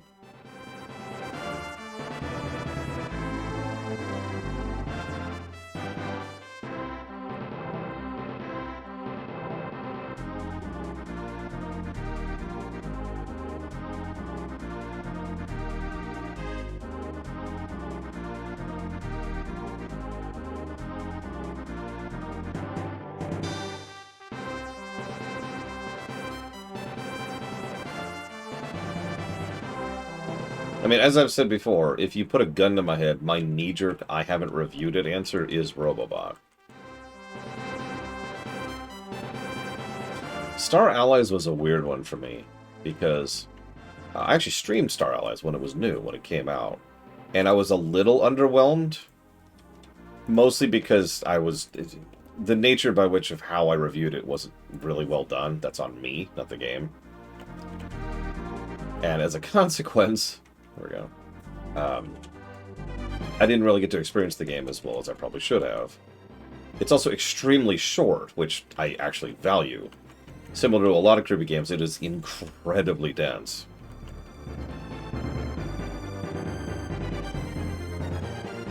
I also later went back and actually replayed the entire game with the eldest. And let me tell you, that raised my opinion of that game substantially. That's another thing. We played our Star Allies at launch, which I just mentioned. It has been patched up, not insubstantially, as in, like, actually adding content patched up. So, I'm pretty sure if we reviewed Star Allies right now, we would review pretty well.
Yeah, why would Meta Knight care about the treasure?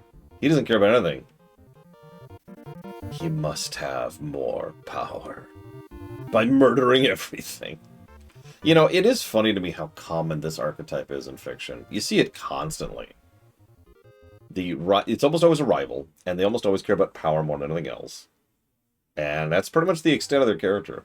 Every now and again, there's slightly more nuance to their character than that. That's one way to kill that boss. How much damage is that? Oh, that just kills him. Just straight up kills him. Wow. Well, yeah, Virgil's another example of that archetype who has a little bit more to him that makes him less of a one-note character.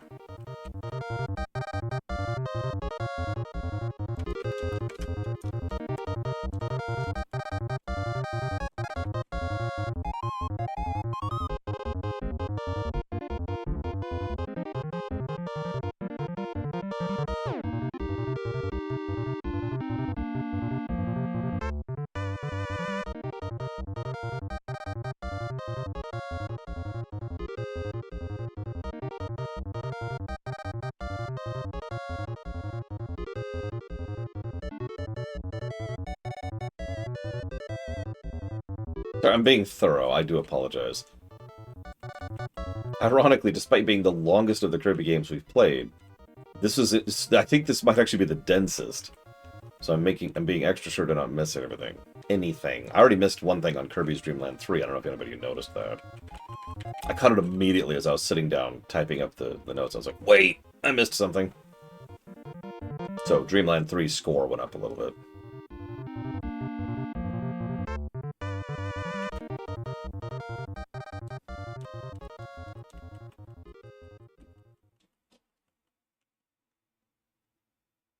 Five pluses to minigames.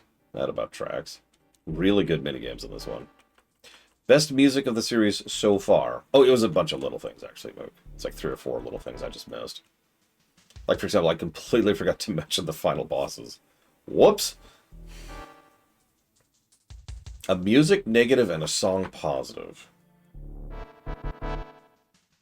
Hypothetically, that could happen. but I'm struggling to think of an example off the top. I can think of a game where the music is generally bad except for one banger. Like one really, really good song. In an otherwise just dreg soundtrack.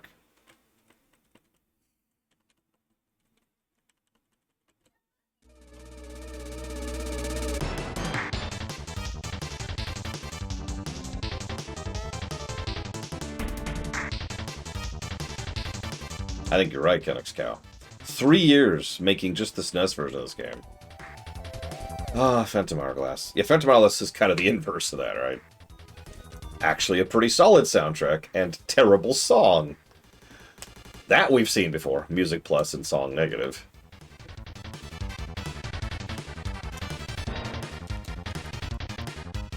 Right, too. But I was thinking of the dungeon song, but you are correct, of course.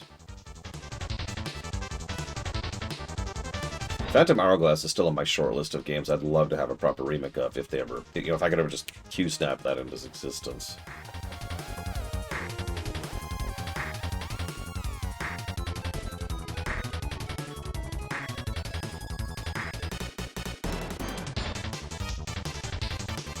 Oh God, I actually forced the island song out of my brain. Thank you, Kitten Fan, for torturing me like that. I think this game deserves a replayability positive. What do y'all think?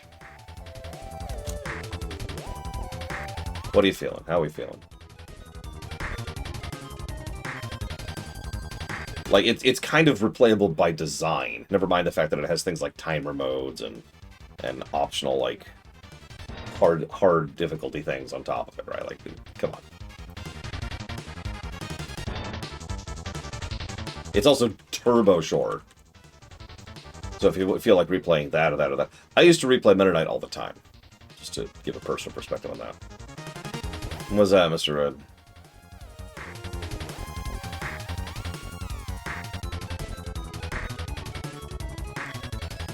I don't remember the song.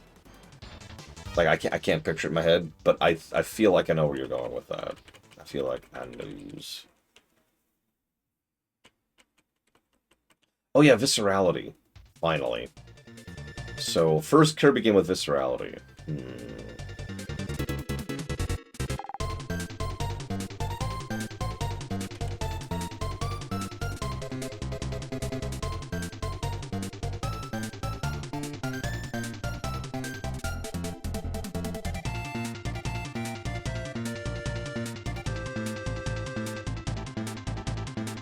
That's everything. Oh, nope. I am wrong. Jeez, I think this game. Can someone give me the guessing sheet really quick? Just so I can see if anybody's guessed high enough. Let's see if anybody... Oh, no, a lot of people guessed high. Okay, okay. We'll see how this lines up. I haven't done the formulas yet.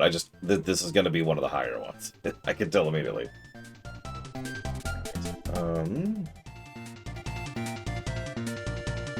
Yeah, it's... Don't blame you.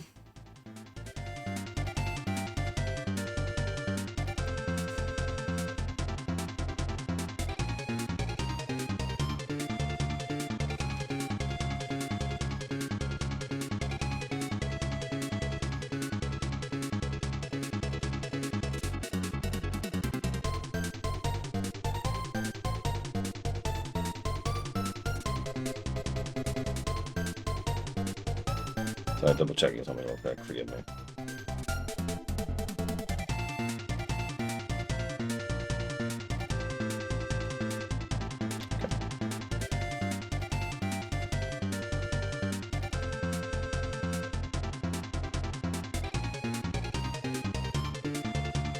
I can't wait to see other Kirby games just destroy this on the score.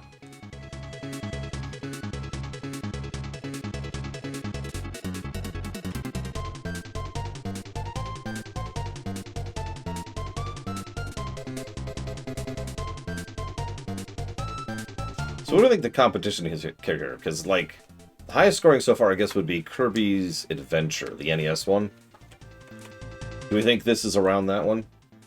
That was 110 for perspective.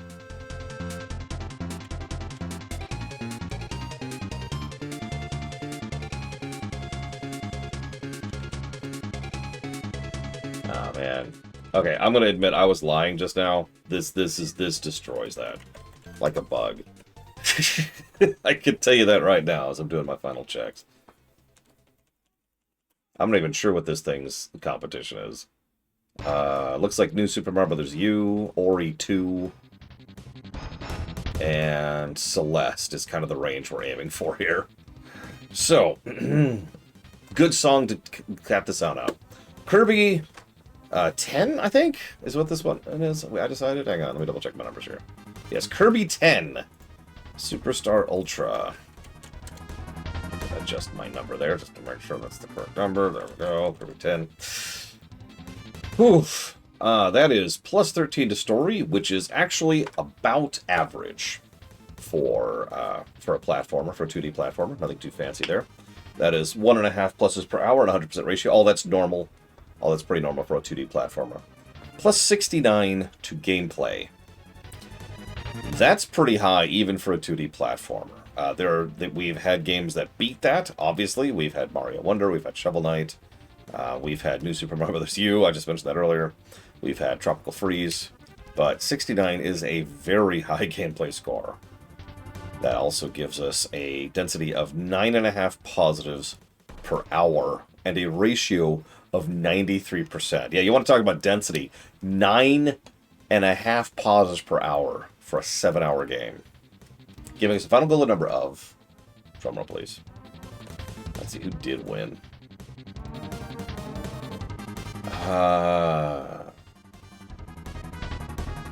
Ooh.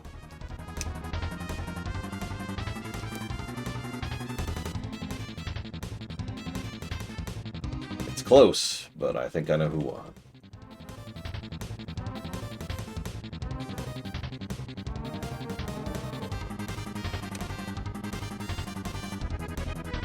$200. I could stop there. I could just stop right there.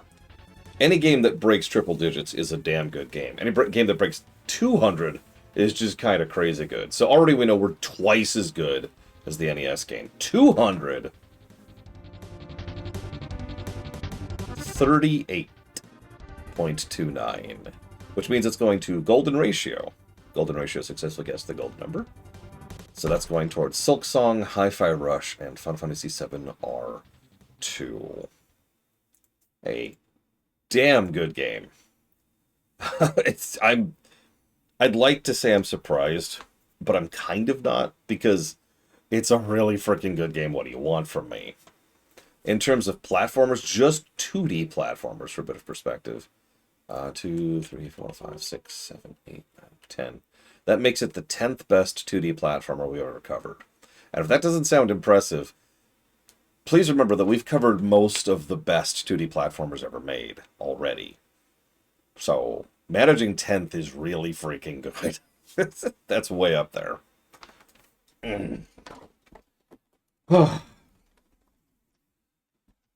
Tomorrow we're playing a game called Metallic Child. It's one of the... It's one of those rando, we have no idea what it is kind of games. So it's a tryout kind of a game. I have a bunch of paper to do and some cold dinner to eat. So I hope you all enjoyed. I'll see you.